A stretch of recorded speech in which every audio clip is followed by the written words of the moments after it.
Hallelujah, praise God. ദൈവനാമത്തിന് മഹത്വം ഉണ്ടായിരിക്കട്ടെ. ഈ കടന്നു വന്ന ഓരോ മക്കളെയും യേശുക്രിസ്തുവിന്റെ നാമത്തിൽ സ്വാഗതം ചെയ്യാണ്. നമുക്ക് വചനം ശുശ്രൂഷയിലേക്ക് കടക്കുന്നതിന് മുന്നേ ആയിട്ട് നമുക്ക് അല്പസമയം കർത്താവിനെ നമുക്ക് പാടി നമുക്ക് ആരാധിക്കാം, മഹത്വപ്പെടുത്താം. നമുക്ക് ആയിരിക്കുന്ന സ്ഥാനങ്ങളിൽ നമുക്ക് എഴുന്നേറ്റ് നിന്നുകൊണ്ട് നമുക്ക് ഒരു വാക്ക് പ്രാർത്ഥിച്ചിട്ട് കർത്താവിനെ നമുക്ക് ആരാധിക്കാം, മഹത്വപ്പെടുത്താം. ഹല്ലേലൂയ, യേശുവപ്പ സ്തോത്രം കർത്താവേ. സ്നേഹന്റെ ദൈവം നല്ല പിതാവേ അപ്പ, സമയത്തിനായി കർത്താവെ സ്തുതിക്കുന്നു, വാഴ്ത്തുന്നു യേശുവപ്പ. കർത്താവെ, ഞങ്ങൾ കടന്നു വരുന്ന യേശുവപ്പ അങ്ങയുടെ തിരുസാന്നിധ്യത്താൽ അപ്പം നിറയ്ക്കണമെന്ന് പ്രാർത്ഥിക്കുന്നു യേശുവപ്പ. സന്ധ്യാസമയത്ത് കർത്താവെ ഞങ്ങൾക്ക് ഒരുമിച്ച് അങ്ങയുടെ സന്നിധിയിൽ ആയിരിക്കുന്ന കൃപയ്ക്കായി നന്ദി പറയുന്നു യേശുവപ്പ. ഹല്ലേലൂയ. കർത്താവെ, കഴിഞ്ഞൊരു മാസം കർത്താവെ അപ്പ അങ്ങ് ഞങ്ങളെ പോറ്റി പുലർത്തിയ വഴികളെ ഓർത്ത്, വിധങ്ങളെ ഓർത്ത് കർത്താവ് ഞങ്ങൾ അങ്ങ് നന്ദി പറയുന്നു യേശുവപ്പ. ഹല്ലേലൂയ. പല പ്രയാസങ്ങളിലൂടെ പോയപ്പോഴും കർത്താവെ അങ്ങ് ഞങ്ങളെ പരിപാലിച്ചതിനെ ഓർത്ത് കർത്താവെ നന്ദി പറയുന്നു യേശുവപ്പ. കർത്താവെ, എത്ര സ്തുതിച്ചാലും എത്ര മഹത്വപ്പെടുത്താലും മതിയാവില്ല കർത്താവെ. യേശുവപ്പ അങ്ങയുടെ സാന്നിധ്യത്താൽ അപ്പം അങ്ങ് നിറച്ചതിനെ ഓർത്ത് നന്ദി പറയുന്നു യേശുവപ്പ. പോകുന്ന വഴികളിലെല്ലാം കർത്താവെ അങ്ങയുടെ കൃപ കരുണ കൂടെയുണ്ടായ കൃപയ്ക്കായി നന്ദി പറയുന്നു യേശുവപ്പ. ഹല്ലേലൂയ. കർത്താവ്, ഞങ്ങൾ അല്പസമയം കർത്താവിനെ ഞങ്ങൾ പാടി ആരാധിക്കുമ്പോൾ കർത്താവ് ഞങ്ങളുടെ തിരുസാന്നിധ്യത്താൽ അപ്പം അങ്ങ് നിറയ്ക്കണമെന്ന് പ്രാർത്ഥിക്കുന്നു യേശുവപ്പ. ഞങ്ങൾ ആരാധിക്കുമ്പോൾ കർത്താവ് ഓരോ മക്കളിലും കർത്താവ് അങ്ങ് ഇടപെടുമാറാകണമെന്ന് പ്രാർത്ഥിക്കുന്നു യേശുവപ്പ. ഹല്ലേലൂയ. ഞങ്ങൾ പ്രാർത്ഥനയ്ക്കായി സ്തോത്രം. എല്ലാം യേശുവിൻ നാമത്തിൽ തന്നെ, ആമേൻ. നമുക്കൊരു വചനഭാഗം വായിക്കാം. സങ്കീർത്തനം 18:1 ഇങ്ങനെയാണ് പറയുന്നത്: എൻ്റെ ബലമായ യഹോവേ, ഞാൻ നിന്നെ സ്നേഹിക്കുന്നു. യഹോവേ, എൻ്റെ ശൈലവും എൻ്റെ കോട്ടയും എൻ്റെ രക്ഷകനും എൻ്റെ ദൈവവും എൻ്റെ ശരണമാകുന്ന എൻ്റെ പാറയും എൻ്റെ പരിചയും എൻ്റെ രക്ഷയായ കൊമ്പും എൻ്റെ ഗോപുരവുമാകുന്നു. ആമേൻ. നമ്മുടെ സംഗീതവും ബലവും എൻ്റെ യേശുവാണ്. ഹല്ലേലൂയ. നമ്മുടെ ഏതൊരു ആപത്തിലും ഏതൊരു നേരത്തിലും ദൈവം നമ്മുടെ കൂടെയുള്ളതിനോട് നമുക്കൊന്ന് നന്ദി പറയാവോ? ഹല്ലേലൂയ, സ്തോത്രം കർത്താവേ. ആ ജീവനുള്ള ദൈവത്തെ നമുക്ക് പാടി കരങ്ങളെയൊക്കെ തട്ടി സന്തോഷത്തോടു കൂടി നമുക്ക് ദൈവത്തെ ആരാധിക്കാം, മഹത്വപ്പെടുത്താം.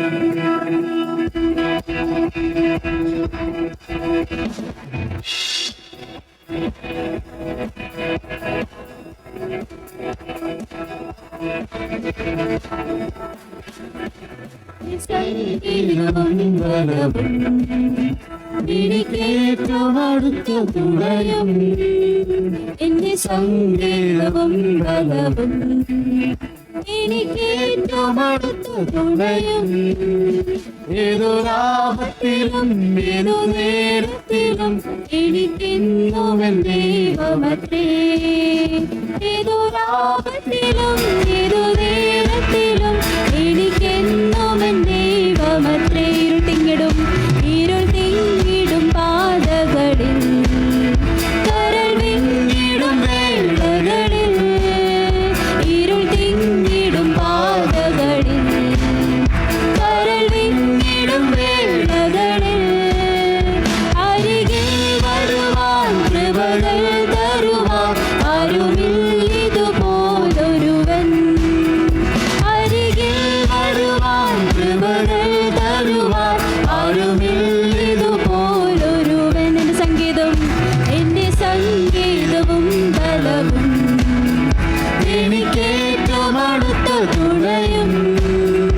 എൻ്റെ സംഗീതവും ബലവും എനിക്കേറ്റവും അടുത്ത തുണയും. ഏതൊരാപത്തിലും ഏതു നേരത്തിലും എനിക്കെന്നും ദൈവമത്രേ. ഏതൊരാപത്തിലും ഏതു നേരത്തിലും എനിക്കെന്നും ദൈവമത്രേ. എല്ലാ ഭാരങ്ങളും ചുമക്കും എന്നും താങ്ങി എന്നെ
തുണയും എൻ്റെ സംഗീതവും ബലവും എനിക്കേറ്റവും അടുത്ത തുണയും ഏതൊരാപത്തിലും ഏതു നേരത്തിലും എനിക്കെന്നും എൻ ദൈവമത്രേ ഏതൊരാപത്തിലും ഏതു നേരത്തിലും എനിക്കെന്നും എൻ ദൈവമത്രേ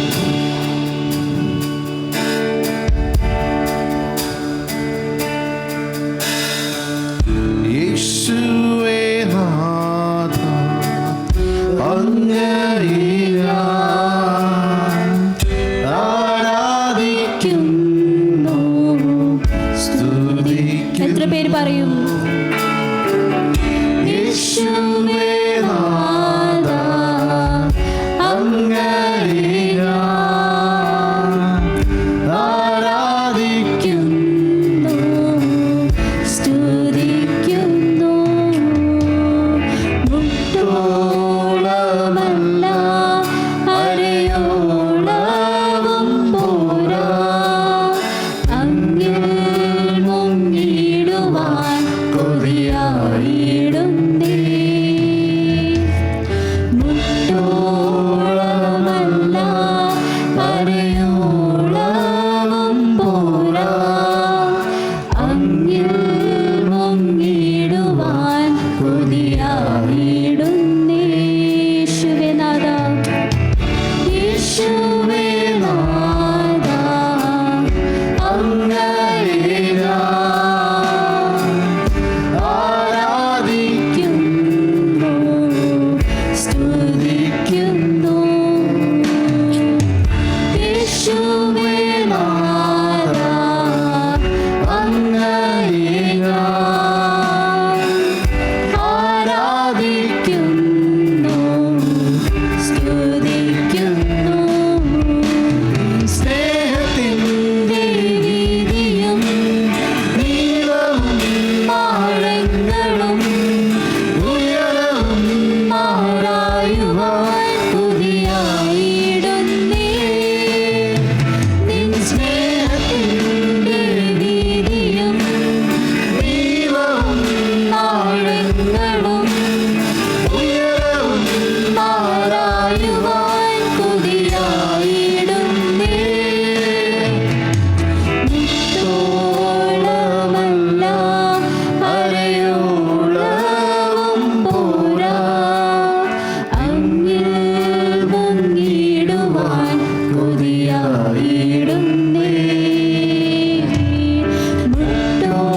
മുട്ടോളമല്ല അരയോളവും പോരാ അങ്ങിൽ മുങ്ങിടുവാൻ കൊതിയായിടുന്നേ.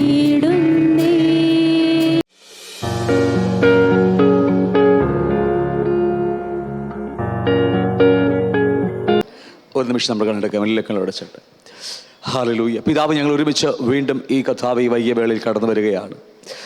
മാറ്റമില്ലാത്ത അവിടുത്തെ വചനമാണ് ഞങ്ങളെ പണിയുന്നത്. അവിടുത്തെ വചനത്തിനല്ലാതെ അവിടുത്തെ ആത്മാവിനല്ലാതെ കർത്താവ് ഞങ്ങൾക്ക് സൗഖ്യം പ്രാപിക്കാൻ കഴിയത്തില്ല. ഈ ലോകവും ലോകത്തിൻ്റെ സ്നേഹവും കർത്താവ് അല്ലെങ്കിൽ ജഡവും അതിൻ്റെ ഇഷ്ടങ്ങളും കർത്താവ് ഈ ജീവിതത്തിലെ പ്രതാപങ്ങളൊന്നും ഞങ്ങളുടെ മാനുഷിക കഴിവുകൾ കൊണ്ടൊന്നും മാറ്റുവാൻ കഴിയുന്നതല്ല. കർത്താവ്, ഞങ്ങൾ പാപത്തിൽ ഉരുവായി പാപത്തിൽ ജനിച്ച് ജീവിച്ച് ഈ ലോകവുമായി ഇഴുകി ജീവിച്ചവരാണ് ഞങ്ങൾ. എന്നാൽ അവിടുത്തെ ആത്മാവിനാൽ ഞങ്ങൾക്ക് സാധ്യമാകുമെന്ന് ഒരു വട്ടം കൂടി ഞങ്ങൾ ഏറ്റുപറയുകയാണ്. ഇന്ന് രാത്രിയിൽ പരിശുദ്ധാത്മാവിനാൽ തന്നെ ഞങ്ങൾക്കത് ഗ്രഹിക്കുവാൻ, കേൾക്കുന്ന വചനങ്ങൾ കർത്താവെ ഹൃദയത്തിൽ സംക്രമിച്ച് പറവകൾ കൊത്തിക്കൊണ്ടുപോകാതിരിപ്പാൻ തക്കവണ്ണവും, തുടർന്ന് കർത്താവ് ഞങ്ങൾക്ക് അതിന്മേലുള്ള ജയമെടുക്കാൻ തക്കവണ്ണം, ലോകത്തെ ജയിക്കാൻ തക്കവണ്ണം അങ്ങയുടെ ആത്മാവ് ഞങ്ങളെ സഹായിക്കുന്ന കൃപക്കായി സ്തോത്രം ചെയ്യാണ്. ഇന്ന് രാത്രി ഞങ്ങൾ ഒരുമിച്ച് തിരുവല്ലയിൽ കടന്നു വരുന്നു. ഞങ്ങൾക്ക് ഒരുപാട് ഏറെ മുന്നോട്ട് ഇനിയും ഓടുവാനുണ്ട് കർത്താവെ. ഞങ്ങളുടെ ബലത്തോ ഒന്നും നടക്കില്ല എന്ന് ഒരു വട്ടം കൂടി ഞങ്ങൾ ഏൽപ്പിക്കുകയാണ്. കർത്താവെ, നിന്റെ ആത്മാവിനാൽ, പരിശുദ്ധാത്മാവിനാൽ തന്നെ ഞങ്ങൾ കർത്താവേ അതിനായി തന്നെ ഞങ്ങൾ വാഞ്ചിക്കുകയും പരിശുദ്ധാത്മാവിൽ തന്നെ ഞങ്ങൾ കർത്താവേ ഈ ലോകത്തേക്ക് ജയിക്കുവാനും ഞങ്ങൾ തീരുമാനമെടുത്തുകൊണ്ട് കർത്താവ് ഞങ്ങളതൊരു സമർപ്പണം എടുത്തുകൊണ്ട് കർത്താവ് തിരുമുമ്പിലേക്ക് കടന്നു വരികയാണ്. കേൾക്കുന്ന വചനങ്ങളെല്ലാം ഹൃദയത്തിൽ സൂക്ഷിപ്പാൻ അങ്ങയുടെ ആത്മാവ് സഹായിക്കട്ടെ. വഴിയാത്രയായിരിക്കുന്ന ഞങ്ങളുടെ സഹോദരി സഹോദരന്മാരെല്ലാവരെയും കൂട്ടി വരുത്തണമേ എന്ന് ഞങ്ങൾ ഒരുമിച്ച് അങ്ങോട്ട് പ്രാർത്ഥിക്കാം. വന്നവരെല്ലാം യേശുവിന്റെ നാമത്തിൽ അനുഗ്രഹിച്ച് പ്രാർത്ഥിക്കുന്നു. എല്ലാ ഹൃദയങ്ങൾ ശാന്തമായി തിരുവാൻ, എല്ലാ മനസ്സുകളുടെ കലക്കങ്ങളും ആവലാദികളൊക്കെ മാറുവാൻ സ്വർഗത്തിലെ പിതാവ് സഹായിക്കട്ടെ. അവന്റെ ആത്മാവ് സകല ഹൃദയങ്ങളെയും സൂക്ഷിക്കട്ടെ. അവൻ എല്ലാ ഹൃദയങ്ങളെയും കർത്താവെ സംരക്ഷിക്കട്ടെ. ഇന്ന് ഈ രാത്രിയിൽ കേൾക്കുന്ന വചനങ്ങൾ ആഴത്തിലെന്ന വണ്ണം വീണ് കർത്താവെ 100 മേനി വിളയാൻ തക്കവണ്ണം അത് ഞങ്ങൾ നിത്യത്തിലേക്ക് അടുപ്പിക്കുവാൻ സ്വർഗമിടയാക്കട്ടെ നിങ്ങൾ പ്രാർത്ഥിക്കുകയാണ്. ഏൽപ്പിക്കുന്നു യേശുവിന്റെ നാമത്തിനെ. ആമേൻ, ആമേൻ, ആമേൻ. നാം കഴിഞ്ഞ നാളുകളെ പഠിച്ചുകൊണ്ടിരിക്കുന്നത് വേൾഡിനെ കുറിച്ചാണ്. ലോകം എന്താണെന്നൊക്കെ നമുക്ക് നല്ലവണ്ണം അറിയാം. ഒട്ടനവധി വാക്യങ്ങൾ പഠിച്ചു പോയതാണ്. ലോകസ്നേഹം ദൈവത്തോട് ശത്രുതമാകുന്നു. ലോകത്തെ സ്നേഹിക്കാൻ ആഗ്രഹിക്കുന്നവരെല്ലാം ദൈവത്തിന്റെ ശത്രുവാകുന്നു. ലോകം എങ്ങനെ ഉണ്ടായി എന്നൊക്കെ നമ്മൾ പഠിച്ചാണ് അല്ലേ. വീണുപോയ ദൂതന്മാർ അവർ അല്ലെങ്കിൽ വീണുപോയ കെരൂബ് അവൻ ഈ ലോകത്തിന്റെ അധിപതിയായി, അല്ലെങ്കിൽ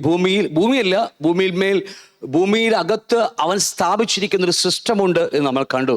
ആ സിസ്റ്റത്തിൽ മേലാണ് പിശാച് ഭരിക്കുന്നത്. അതുകൊണ്ട് സർവ്വലോകവും ദുഷ്ടന്റെ അധീനതയിലിരിക്കുന്നു പറഞ്ഞത്. അതെങ്ങനെ കിട്ടിയെന്ന് നമുക്കറിയാം. മനുഷ്യനെ വാഴുവാൻ വെച്ച സ്ഥാനത്തു നിന്ന് മനുഷ്യൻ പാപം ചെയ്ത് ആദം താഴെ പോയപ്പോൾ ആ സ്ഥാനം സാത്താൻ കൈയടക്കുകയും അങ്ങനെ ഇതുമേലെ ഈ ലോകത്തിന് ആകുകയും ചെയ്തു എന്ന് മറന്നു പോകരുത്. അതുകൊണ്ട് ഉൽപ്പത്തി പുസ്തകത്തിൽ യഹോവയായ ദൈവം ആദവനോട് പറയുന്ന 2 വാക്യമുണ്ട് ഏദൻ തോട്ടത്തിൽ. നീ എൻ്റെ വേല ചെയ്യണം, കാക്കണം. 2 ജോലി ഒരു മനുഷ്യന് ദൈവം കൊടുത്തിട്ടാണ് ഭൂമിയിലേക്ക് അയച്ചത്. ഇത് 2 മനുഷ്യൻ ചെയ്യുന്നില്ലെങ്കിൽ അന്നാവട്ടെ ഇന്നാവട്ടെ നമ്മളെയും പിശാചിനെ ചതിയിൽ വീഴ്ത്തുവാൻ സാത്താന് കഴിയും. ഹല്ലേലൂയ. കാരണം വചനം ഇങ്ങനെ പറയുന്നത് അവന്റെ വേല ചെയ്യണം, കാക്കണം. ആ ഏദൻ തോട്ടത്തിൽ വേറൊരുത്തൻ അവിടെയുണ്ട്. അവൻ വീണുപോയ കെരൂബാണെന്ന് അവൻ മുന്നറിയിപ്പ് നൽകി. അവന്റെ വരവുകൾ തന്ത്രത്തിലൂടെയാണ്. അവൻ തീയമ്പുകൾ അഴക്കും. അത് അന്നും തീയമ്പുഴഴക്കും. ആ തീയമ്പുകളൊക്കെ നമ്മളെ ചതിക്കുവാൻ ഇടയുണ്ടെന്ന് അറിഞ്ഞിട്ടും ഹൃദയത്തിലെ മോഹം നിമിത്തം, അതാണ് വിഷയം. ഹവ്വയുടെയും ആദത്തിന്റെയും ഹൃദയത്തിലെ മോഹം നിമിത്തം വീണുപോയതാണ്. കാരണം ദൈവത്തെ പോലെ ആയിത്തീരുമെന്ന് അവൻ ആഗ്രഹിച്ചു പോയി അല്ലേ. സത്യത്തിൽ അവൻ ദൈവത്തിന്റെ മകനാണെന്ന് അറിഞ്ഞിരുന്നെങ്കിൽ ഇതൊന്നും ഉണ്ടാകത്തില്ലായിരുന്നു. ഞാൻ ദൈവത്തിന്റെ മകനാണെന്ന്, എന്നെ ദൈവം ജനിപ്പിച്ചതാണ് എന്ന് അവന്റെ സ്വരൂപത്തിലും സാദൃശ്യത്തിലുമാണെന്ന് ആദം അറിഞ്ഞിരുന്നെങ്കിൽ, ഹവ്വ അറിഞ്ഞിരുന്നെങ്കിൽ ഈ പിശാചിന്റെ ചതിയിൽ പെടില്ലായിരുന്നു. കാരണം പിശാച് എന്താ പറയുന്നത്? നീ കഴിച്ചാൽ ദൈവത്തെ പോലെ ആകുമെന്ന് അല്ലേ. എന്ത് ചതിയാ? ഞാൻ ദൈവത്തിന്റെ മകനാണെന്ന്, പിന്നെ എന്തിനാ എനിക്ക് ദൈവത്തെ പോലെ ആകേണ്ട ആവശ്യമിരിക്കുന്നത്? ഞാൻ ദൈവത്തിന്റെ മകനല്ലേ. പക്ഷേ പിശാചിന്റെ തന്ത്രങ്ങൾ ഇന്ന് നമുക്ക് കൊണ്ടുവരികയാ അല്ലേ. പലപ്പോഴും നമ്മുടെ മുമ്പിൽ ഇതുപോലെ പല അനുഭവം വന്നേക്കാം. അയാളല്ല, നീയാണ് യോഗ്യൻ അല്ലേ എന്നൊക്കെ പറഞ്ഞ് നമ്മളെ ഇങ്ങനെ കയറ്റുകയാ. സത്യത്തിൽ ദൈവം നമ്മളെ വിളിച്ചിരിക്കുന്നത്, ആ സ്ഥാനത്താക്കി വെച്ചിരിക്കുന്നത് അവനെ പ്രവർത്തിക്കാൻ വേണ്ടിയാ. അത് ചെയ്തുകൊണ്ടിരിക്കുകയാ. നമ്മളിലൂടെ പരിശുദ്ധാത്മാവ് ചെയ്യുകയാ. പക്ഷേ മറ്റുള്ളവരെ കാണിച്ച് നമ്മൾ അതും കൂടി മോഹിപ്പിക്കുക നമ്മളിലേക്ക്. സാധാരണങ്ങൾ എന്തോ ആവട്ടെ, നമ്മൾ ആഴമായി പഠിച്ചു കഴിഞ്ഞ കാര്യങ്ങളതെല്ലാം. അപ്പൊ അങ്ങനെ ഈ ഭൂമിയിൽ ഒരു സിസ്റ്റം ഉണ്ടാക്കി വെച്ചു സാത്താൻ. അങ്ങനെ അവൻ്റെ അത് വാഴാൻ തുടങ്ങി. നമുക്കറിയാം, അതിനെക്കുറിച്ച് നമ്മൾ കണ്ടതാണ്. ഓക്കെ, ഒട്ടനവധി കാര്യം കഴിഞ്ഞു പോയാൽ ഞാൻ നമ്മുടെ ഭാഗത്തേക്ക് വരാം. നമ്മൾ കഴിഞ്ഞ ആഴ്ച പറഞ്ഞ് അവസാനിപ്പിച്ചത് ഇങ്ങനെയായിരുന്നു. എടുത്തേക്കട്ടെ. 1 യോഹന്നാൻ 2:15-17 വാക്യങ്ങളാണ്. ഹല്ലേലൂയ. അപ്പൊ ലോകം എന്താണെന്ന് മറന്നു പോകരുത്. ലോകം ഈ ഭൂമിയല്ല, ഭൂമിയും അതിന്റെ പൂർണ്ണയും യഹോവയ്ക്കുള്ളത്, നമ്മുടെ അപ്പൻ്റെതാണത്. ഇവിടെ നമുക്ക് അവകാശമുണ്ട്, അവന്റെ മക്കളാണ് നമുക്കെല്ലാം. പക്ഷേ ഇവിടെ ഒരു സിസ്റ്റം ഉണ്ടാക്കി വെച്ചിട്ടുണ്ട്. അതാണ് നമ്മൾ പഠിച്ചുകൊണ്ടിരിക്കുന്നത് അല്ലേ. ലോകത്തെയും ലോകത്തിലുള്ളതിനെയും സ്നേഹിക്കരുത്. അപ്പൊ 2 കാര്യമുണ്ട്. ലോകമുണ്ട്, ലോകത്തിലുള്ളതുണ്ട്. അതാണെന്ന് വരും ദിവസങ്ങളിൽ പഠിക്കും നമ്മൾ. അപ്പൊ ലോകത്തെയും ലോകത്തിലുള്ളതിനെയും സ്നേഹിക്കരുത്. ഒരുവൻ ലോകത്തെ സ്നേഹിക്കുന്നുവെങ്കിൽ അവന് പിതാവിന്റെ സ്നേഹമില്ല. ലോകവും അതിന്റെ മോഹവും ഒഴിഞ്ഞു പോകുന്നു, ദൈവേഷ്ടം ചെയ്യുന്നവനോ എന്നേക്കും ഇരിക്കും. അപ്പൊ കർത്താവ് പറയാൻ കാരണം, ലോകത്തിന്റെ മോഹം ഒഴിഞ്ഞു പോകും. കാരണം ഇത് താൽക്കാലികമാണ്. പിശാച് ഇവിടെ ഉണ്ടാക്കി വെച്ചിരിക്കുക. മനുഷ്യന്റെ കണ്ണുകളെ മഞ്ഞളിപ്പിച്ച് അല്ലെ, കാര്യങ്ങളൊക്കെ വശീകരിക്കുന്ന. ഇപ്പൊ ലൂലു മാളിലേക്ക് പോയാൽ ഞാൻ തന്നെ നിങ്ങളോട് പറയാറുണ്ട്, എന്തോരം കണ്ടും പഠിച്ചും പ്രസംഗിച്ചിട്ട് പോലും അതിനകത്തേക്ക് കയറിപ്പോയാൽ അറിയാതെ അത് കാണുമ്പോൾ അതെടുത്ത് ഇതിലേക്ക് ഇടും അല്ലേ. അത് കാണുമ്പോൾ അതിലേക്ക് ആ കളർഫുള്ള് അതിലേക്ക് കാണുമ്പോൾ നമ്മുടെ കണ്ണുകൾ വശീകരിക്കപ്പെടുകയാണ്. ഈ ക്ലാസ് ഒരുപക്ഷെ ഇതിലുണ്ടാകുമെന്ന് എനിക്ക് അറിയത്തില്ല, ഒരുപക്ഷെ ഉണ്ടാവുന്നില്ല ഈ ക്ലാസ്സുകളുടെ കൺമോഹത്തെക്കുറിച്ച്. അത് ഈ ലോകത്തിന്റെ ക്ലാസ്സാ. ലോകത്തിലുള്ളതെന്ന് പറഞ്ഞാൽ കൺമോഹം, ജഡമോഹം, ജീവിതത്തിലെ പ്രതാപം. ഈ ക്ലാസ്സിൽ വരുന്നുണ്ട്. നമുക്ക് കണ്ണുകളെ പിടിക്കാൻ കഴിയുന്നില്ല നമുക്ക്. കാരണം അതുപോലെ വശീകരിക്കുക നമ്മൾ. എന്തുമാകട്ടെ, സത്യത്തിൽ ഇതെല്ലാം ഒഴിഞ്ഞു പോകുന്നത്. ഈ ലോകവും ലോകത്തിലെ മോഹങ്ങളും ഒഴിഞ്ഞു പോകാൻ കിടക്കുകയാണ്. ദൈവേഷ്ടം ചെയ്യുന്നതിന് മാത്രമേ ഇവിടെ നിലനിൽക്കാൻ കഴിയത്തുള്ളൂ, അവിടെയും കഴിയത്തുള്ളൂ. ഈ സത്യം നമ്മൾ അറിഞ്ഞാൽ ഒരിക്കലും ലോകത്തിലെ പുറകെ പോകേണ്ടി വരില്ല നമുക്ക്. പക്ഷെ എന്നാലും നമ്മൾ ഈ ആദത്തിനും ഹവയ്ക്ക് പറ്റിപ്പോയതുപോലെ ഓൾറെഡി നമ്മൾ ദൈവമക്കൾ തന്നെയാണ്. പക്ഷേ വീണ്ടും ദൈവത്തെ പോലെ ആകാൻ നമ്മളെ പിശാച് പ്രേരിപ്പിക്കുമ്പോൾ അത് ചതി കിടക്കുക അതിനകത്ത്. അതിനെക്കുറിച്ചും അതെന്താണെന്നെ കുറിച്ചും വരും ദിവസം ഞാൻ നിങ്ങളോട് സംസാരിക്കും. ഓക്കെ, വിട്ടുപോകുന്ന പഠിച്ചതാണ്. കോസ്മോസ് എന്ന വാക്കാണ് നമ്മൾ അതിനെക്കുറിച്ച് ആഴമായി ഉപയോഗിച്ചത്. എന്താണെന്ന് നിങ്ങൾ പഠിച്ചു. ഈ ലോകത്തിൽ ദൈവത്തെ കൂടാതെ, അതാണ് സത്യമായിട്ട് ഒരു കാര്യം മറന്നു പോകരുത്, ദൈവത്തെ കൂടാതെയുള്ള പണിയാണ് പ്രശ്നം. ഈ ലോകത്തിൽ ഒന്നാമത്തെ മിസ്റ്റേക്ക് എന്ന് പറയുന്നത് ദൈവത്തെ കൂടാതെ എന്തു പണിതാലും അത് ലോകത്തിന്റെ സിസ്റ്റമാണത്. ഞാൻ പറഞ്ഞത് മനസ്സിലാവുന്നുണ്ടോ? കഴിഞ്ഞ ദിവസം പഠിച്ചു നമ്മൾ, ദൈവത്തെ കൂടാതെ ഒരുവൻ സാത്താന്റെ നേതൃത്വത്തിൽ പ്രവർത്തിക്കുന്ന ഒരു സംഘടിത പ്രവൃത്തിയാണ് ലോകം. ഇതുവരെ system of this world. System അല്ല, സിസ്റ്റങ്ങൾ എന്നല്ലേ. ഞാൻ ഇന്ന് ചിന്തിച്ചപ്പോൾ വലിയ ഇംഗ്ലീഷ് വലിയ വശമില്ലാത്തതുകൊണ്ട് പ്രശ്നം. സിസ്റ്റങ്ങളായിരിക്കും അല്ലേ? എഡ്യൂക്കേഷൻ സിസ്റ്റം, മതപരമായ സിസ്റ്റം അല്ലേ, പല വ്യത്യസ്തമായ രാഷ്ട്രീയ സിസ്റ്റങ്ങളൊക്കെ അവൻ്റെതാ. സിസ്റ്റങ്ങൾ എന്നായിരിക്കും അത്. എന്തുവാകട്ടെ, അപ്പോൾ ദൈവത്തെ കൂടാതെ ഒരുവൻ പണിയാൻ തുടങ്ങിയാൽ അതിൻ്റെ പിന്നിൽ പൈശാചിക ലോകമുണ്ട്. നിങ്ങൾ ട്രിനിറ്റി ഓഫ് മാൻ എന്ന് പറയുന്ന ക്ലാസ് പഠിച്ചിട്ടുണ്ടല്ലേ? നമ്മുടെ ദേഹി എവിടെ ഇരിക്കുന്നത്? നമ്മുടെ ദേഹി അദൃശ്യ ലോകത്തിലാണ് അല്ലേ? മരണമില്ല അവന്. ആ ദേഹിയുമേ എന്നും ഒരു സ്വാധീന ശക്തിയുണ്ട്. ആരാണ്? സിക്സ്ത് കിങ്ഡമായ സാത്താന്യ ലോകം. ദേഹി തലത്തിൽ പ്രവർത്തിക്കുന്ന ഒരു വലിയ ലോകമാണ് സാത്താന്യ ലോകം. ഈ നമ്മുടെ ദേഹിക്ക് മരണമില്ല, അവൻ അദൃശ്യനാണ്. അവൻ അദൃശ്യനായ ഒരു മനുഷ്യനാണ് ഇതല്ലല്ലോ ഞാൻ അല്ലേ? ഉറപ്പല്ലത്? ഇതല്ല ഞാൻ. ഇത് വെറും സഞ്ചരിക്കുവാൻ, ദൈവത്തിന് പ്രവർത്തിക്കുവാൻ കൊടുത്തിരിക്കുന്ന ഒരു വസ്ത്രം മാത്രം, ഒരു ടെമ്പററി കൂടാരം മാത്രമേ ഉള്ളൂ. ഇതിനകത്ത് അദൃശ്യനായ മരണമില്ലാത്ത ഒരു മനുഷ്യനുണ്ട്, ദേഹി. അവൻ സോളിഷ് സ്ഥലങ്ങളിൽ ജീവിക്കുന്നത് കൊണ്ട് അവിടെ പൈശാചിക ലോകമാണ് ഭരിച്ചുകൊണ്ടിരിക്കുന്നത്. പഠിച്ചതൊക്കെ ഓർമ്മയുണ്ടാവും നിങ്ങൾക്ക്, പഴയ ക്ലാസ്സുകൾ ഓർത്താൽ മതി. അപ്പോൾ അതുകൊണ്ടാ മുടിയനായ പുത്രൻ പറഞ്ഞത്, ഞാൻ മരിച്ചവനായിരുന്നു. രണ്ടാമത്തെ കാര്യം ആ നമ്മുടെ വിഷയം, ഞാൻ കാണാതെ പോയിരുന്നു. കാണാതെ പോയി. എൻ്റെയും സോള് പലപ്പോഴും എൻ്റെ കയ്യിലല്ല, എൻ്റെ മനസ്സ് എൻ്റെ കയ്യിലല്ല, എൻ്റെ ചിന്തകൾ എൻ്റെ കയ്യിലല്ല പലപ്പോഴും, ഇല്ലേ? പ്രാർത്ഥിക്കുമ്പോൾ നിങ്ങൾക്ക് അറിയാൻ പാടില്ല, പ്രാർത്ഥിക്കുമ്പോൾ എന്തൊക്കെയാണ് തലയിൽ കൂടി കടന്നു പോകുന്നത്.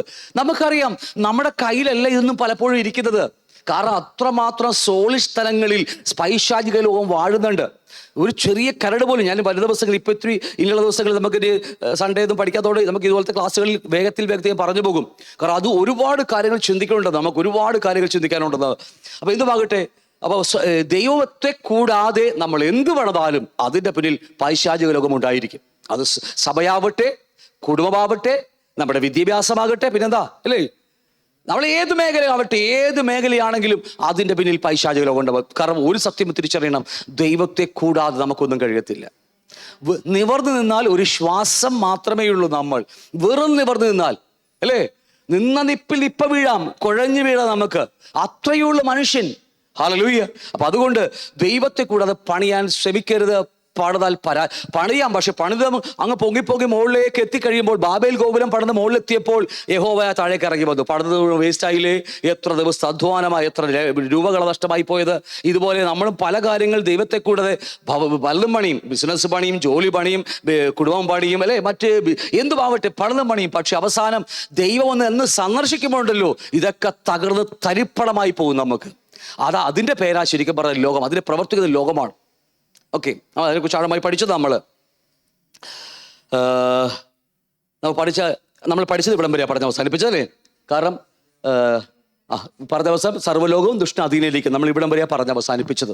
ഓക്കെ, ദൈവത്തെ കൂടാതെ പണി ചെയ്യുമ്പോൾ നമുക്ക് വേദോസ്ത പ്രകാരം ഇത്തിരി ആഴമായി എടുക്കാൻ കാരണം ചില വാക്കുകൾ ഉൽപ്പത്തി പുസ്തകത്തിൽ നിന്ന് നിങ്ങളെ കാണിക്കേണ്ട ആവശ്യമുണ്ട്. കാരണം ഉൽപ്പത്തി യേശുവിൻ്റെ ഉപദേശം പഠിച്ചാൽ നമുക്കൊരു വാക്യം കാണാൻ കഴിയും. ആദിയിൽ അങ്ങനെയല്ലായിരുന്നു. നിങ്ങൾ വായിച്ചിട്ടുണ്ടോ?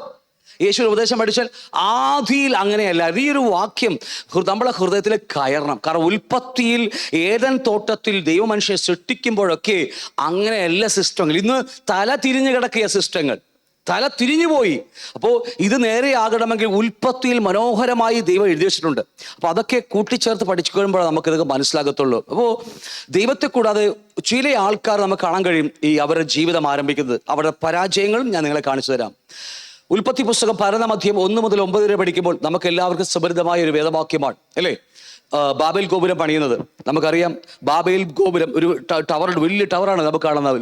ലോകത്തിലെ ഏറ്റവും വലിയ സ്വർഗത്തോളം എത്തുന്ന ഒരു ടവർ പണിയാമെന്ന് മനുഷ്യൻ പറഞ്ഞു. അങ്ങനെ നമുക്കറിയാം ഉൽപ്പത്തി പുസ്തകം 11-ാം അധ്യായം മനുഷ്യൻ ബാബേൽ ഗോപുരം പണിയുകയാണ്. ക്ഷീണദേശം ഭൂമിയിലൊക്കെയും ഒരേ ഭാഷ, ഒരേ വാക്ക്, ഒരേ വാക്കുമായിരുന്നു. എന്നാൽ അവർ കിഴക്കോട്ട് യാത്ര ചെയ്ത് ക്ഷീണദേശം അല്ലെങ്കിൽ ബാബേൽ എന്നൊക്കെ പറയുന്ന ക്ഷീണദേശത്ത് ഒരു സമഭൂമി കണ്ട് അവിടെ കൂടിയിരുന്നു. അവിടെ വാക്യം ശ്രദ്ധിക്കണം, കൂടിയിരുന്നു. ആ വാക്യം നിങ്ങൾ അണ്ടർലൈൻ ചെയ്യണം. അവിടെ കൂടിയിരുന്നു. ആ വാക്യം ദൈവികമല്ല, വാക്യങ്ങൾ തെറ്റാണ്. അപ്പൊ ഞാൻ ആ വാക്യങ്ങൾ നിങ്ങൾ അണ്ടർലൈൻ ചെയ്യുക. അവർ അവിടെ കൂടിയിരുന്നു. ഞാൻ അവിടെ അണ്ടർലൈൻ ചെയ്യാൻ മറന്നുപോയി.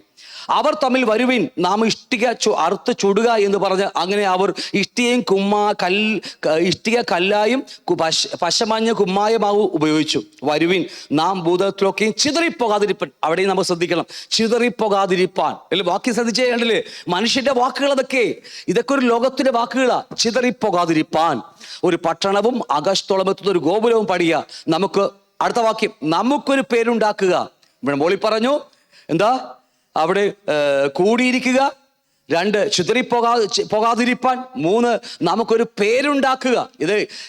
ഇതെല്ലാം ദൈവികമായല്ല, ദൈവത്തെ കൂടാതെയുള്ള മനുഷ്യന്റെ പണികളാ ഇതെല്ലാം. ഓക്കെ, അന്ന് പറഞ്ഞു മനുഷ്യൻ പണിത പട്ടണവും ഗോപുരവും കാണേണ്ടതിന് യഹോവ ഇറങ്ങി വന്നു. അപ്പോൾ യഹോവ, ഇതാ ജനമൊന്ന്, അവർക്കെല്ലാവർക്കും ഭാഷയും ഒന്ന്, ഇതും അവർ ചെയ്തു തുടങ്ങുന്നു. അവർ ചെയ്താൽ നിരൂപിക്കുന്നതൊക്കെയും അവർക്ക് അസാധ്യമാകുകയില്ല. അത് ദൈവത്തിന്റെ വാക്കാ. അതുകൊണ്ട് ആ മനുഷ്യരൊന്ന് ഒരുമിച്ച് പിടിച്ചാൽ, അല്ലെ, ആഞ്ഞു പിടിച്ചാൽ അവൻ ചന്ദ്രനിലോ പിന്നെ എവിടെയാ, ശുക്രനാ, ഇങ്ങനെയൊക്കെ പോയില്ല, ചൊവ്വയിൽ പോയി മനുഷ്യൻ, അല്ലേ? എവിടേക്കാ മനുഷ്യൻ പോയത്? ദൈവത്തിനറിയാം. അവൻ ചന്ദ്രനിലും പോകും, ചൊവ്വയിലും പോകും, ബുധനിലൊക്കെ പോകും, ദൈവത്തിന് അറിയാം. അതുകൊണ്ടാ പറഞ്ഞത്, നീ എവിടെ പോയി കൂട്ടുകൂട്ടിയാലും ഞാൻ നിന്നെ താഴെ ഇറക്കും. വായിച്ചിട്ടുണ്ട് നിങ്ങൾ, അല്ലേ? എവിടെ നീ കൂട്ടുകൂടിയിട്ട് ഞാൻ നിന്നെ താഴെ ഇറക്കും. അതവൻ അറിയാം. അത് മനുഷ്യന്റെ സൃഷ്ടിപ്പ് അങ്ങനെയാണത്. അവൻ ഒത്തുനിന്ന് പിടിച്ചാൽ, അവർ ഒരുമിച്ച് നിന്നാൽ കഴിയും. പക്ഷേ ഞാനിത് സഭയോടുള്ള വിധത്തിലും പറയാ, മാനുഷിക തലത്തിൽ നമുക്ക് ദൈവത്തെ കൂടാതെ ഒരുമിച്ച് നിൽക്കാൻ കഴിയും. പക്ഷേ അത് ദൈവികമല്ല, അത് ലോകത്തിലെ വ്യവസ്ഥയാണ്, ലോകത്തിലെ പ്രഭുവിന്റെ സിസ്റ്റമാണിതല്ല. ഞാൻ പറഞ്ഞ മനസ്സിലാവുന്നുണ്ടോ? ദൈവത്തെ കൂടാതെ നമ്മൾ എന്തൊക്കെ ചെയ്യാൻ നോക്കിയാലും അത് വമ്പൻ പരാജയമായിരിക്കും. എന്നിട്ട് പറയാ, വരുവിൻ നാം ഇറങ്ങിച്ചെന്ന്, യഹോവയെ ദൈവം പറയാ, വരുവിൻ നാം. അവിടെ മുതൽ അവിടെ കാണാം, തൃത്വത്തെ കുറിച്ച് നമുക്ക് കാണാൻ കഴിയും. ഇറങ്ങിച്ചെന്ന് അവർ തമ്മിൽ ഭാഷ തിരിച്ചറിയാതിരിപ്പാൻ നാം അവരുടെ ഭാഷ കളയുക എന്ന് അരുളി ചെയ്തു. അങ്ങനെ യഹോവ അവരെ അവിടെ നിന്ന് ഭൂതലത്തിലെങ്ങും ചിഹ്നിപ്പിച്ചു. ഇതാണ് ദൈവികം. മനസ്സിലാവുന്നുണ്ടോ? ദൈവികം എന്ന് പറയുന്നത് ഭൂതലത്തിലൊക്കെയും ചിഹ്നിച്ചു. അതാ നമുക്ക് അണ്ടർലൈൻ ചെയ്ത് പഠിക്കേണ്ട വിഷയമാണ്. കാരണം ആ വാക്യം, ഭൂതലത്തിലേക്ക് എങ്ങും ദൈവം ചിതറിച്ചു കളഞ്ഞു. അവർ പട്ടണം പണിയുന്നത് വിട്ടുകളഞ്ഞു. സർവ്വഭൂമിയിലും സർവ്വഭൂമിയിലെയും ഭാഷ യഹോവ അവിടെ വെച്ച് കളയാൽ അതിന് ബാബേൽ എന്ന് പേരായി. യഹോവ അവരെ അവിടെ നിന്ന് ഭൂതലത്തിലേക്കും ചിഹ്നിച്ചു കളഞ്ഞിരിക്കുന്നു. നിങ്ങൾ ഉൽപ്പത്തി പുസ്തകം പഠിച്ചാൽ നമുക്കറിയാൻ കഴിയും, അല്ലേ? നിങ്ങൾ ഉൽപ്പത്തി പുസ്തകം 1:26 പഠിക്കുമ്പോൾ നമുക്ക് കാണാൻ കഴിയുന്നത് എന്ത് വാക്യമാ? നിങ്ങൾ എന്ത് ചെയ്യണം?